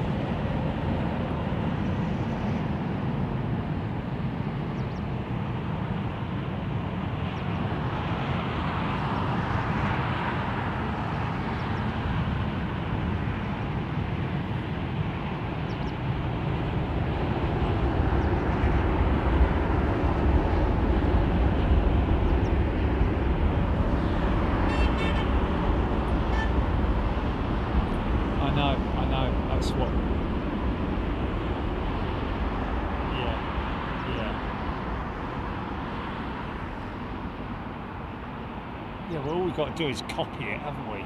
Just take pictures of the setup and then just copy it. And it's a shame you can't just carry it over from 2024, isn't it?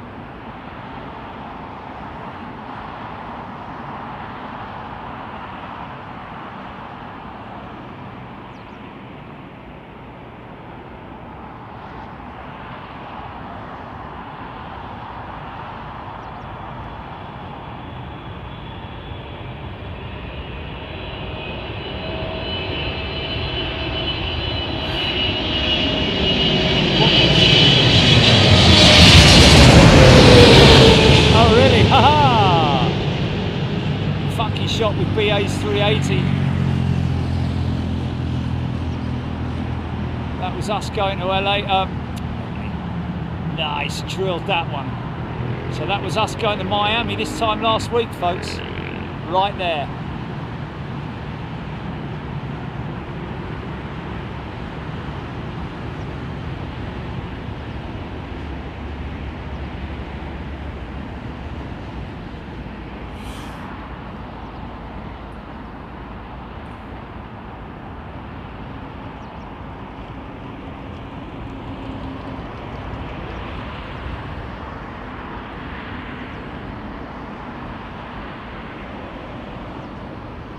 The old 330 CEO.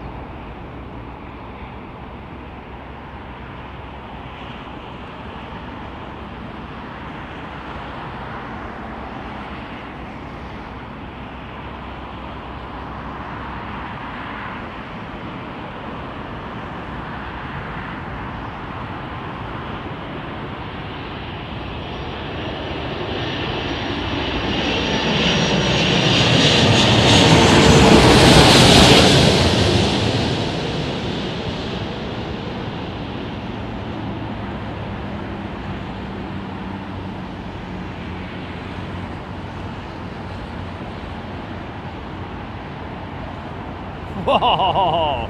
Slap the fronts down, man.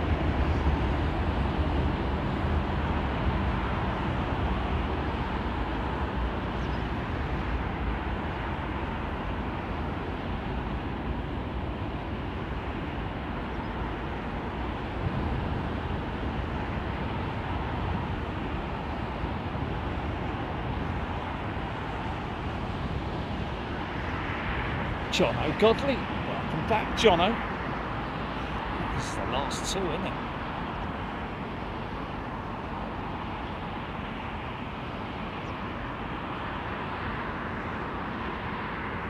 Oh. Yeah. We've got 380 to finish.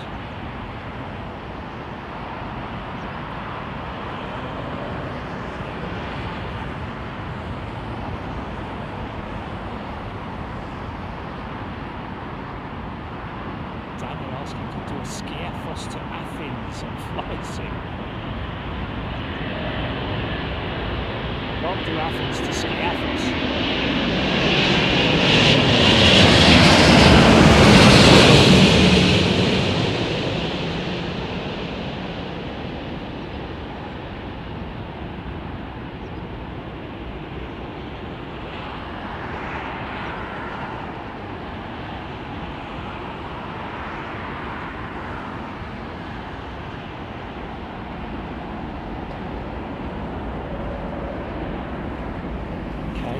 Close out shot, folks.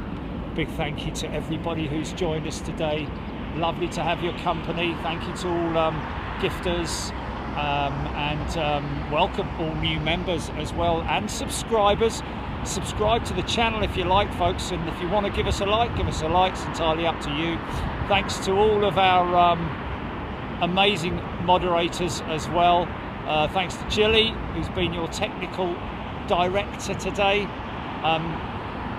yeah, thanks to all the amazing pilots who bring us this great entertainment.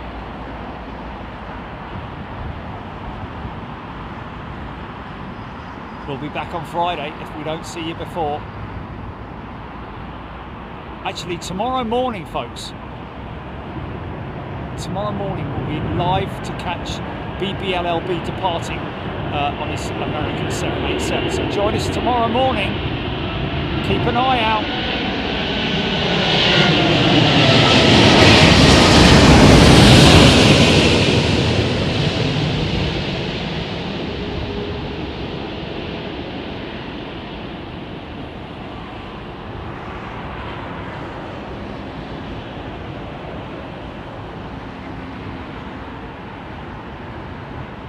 Oh, I think they wanted landing of the day, didn't they?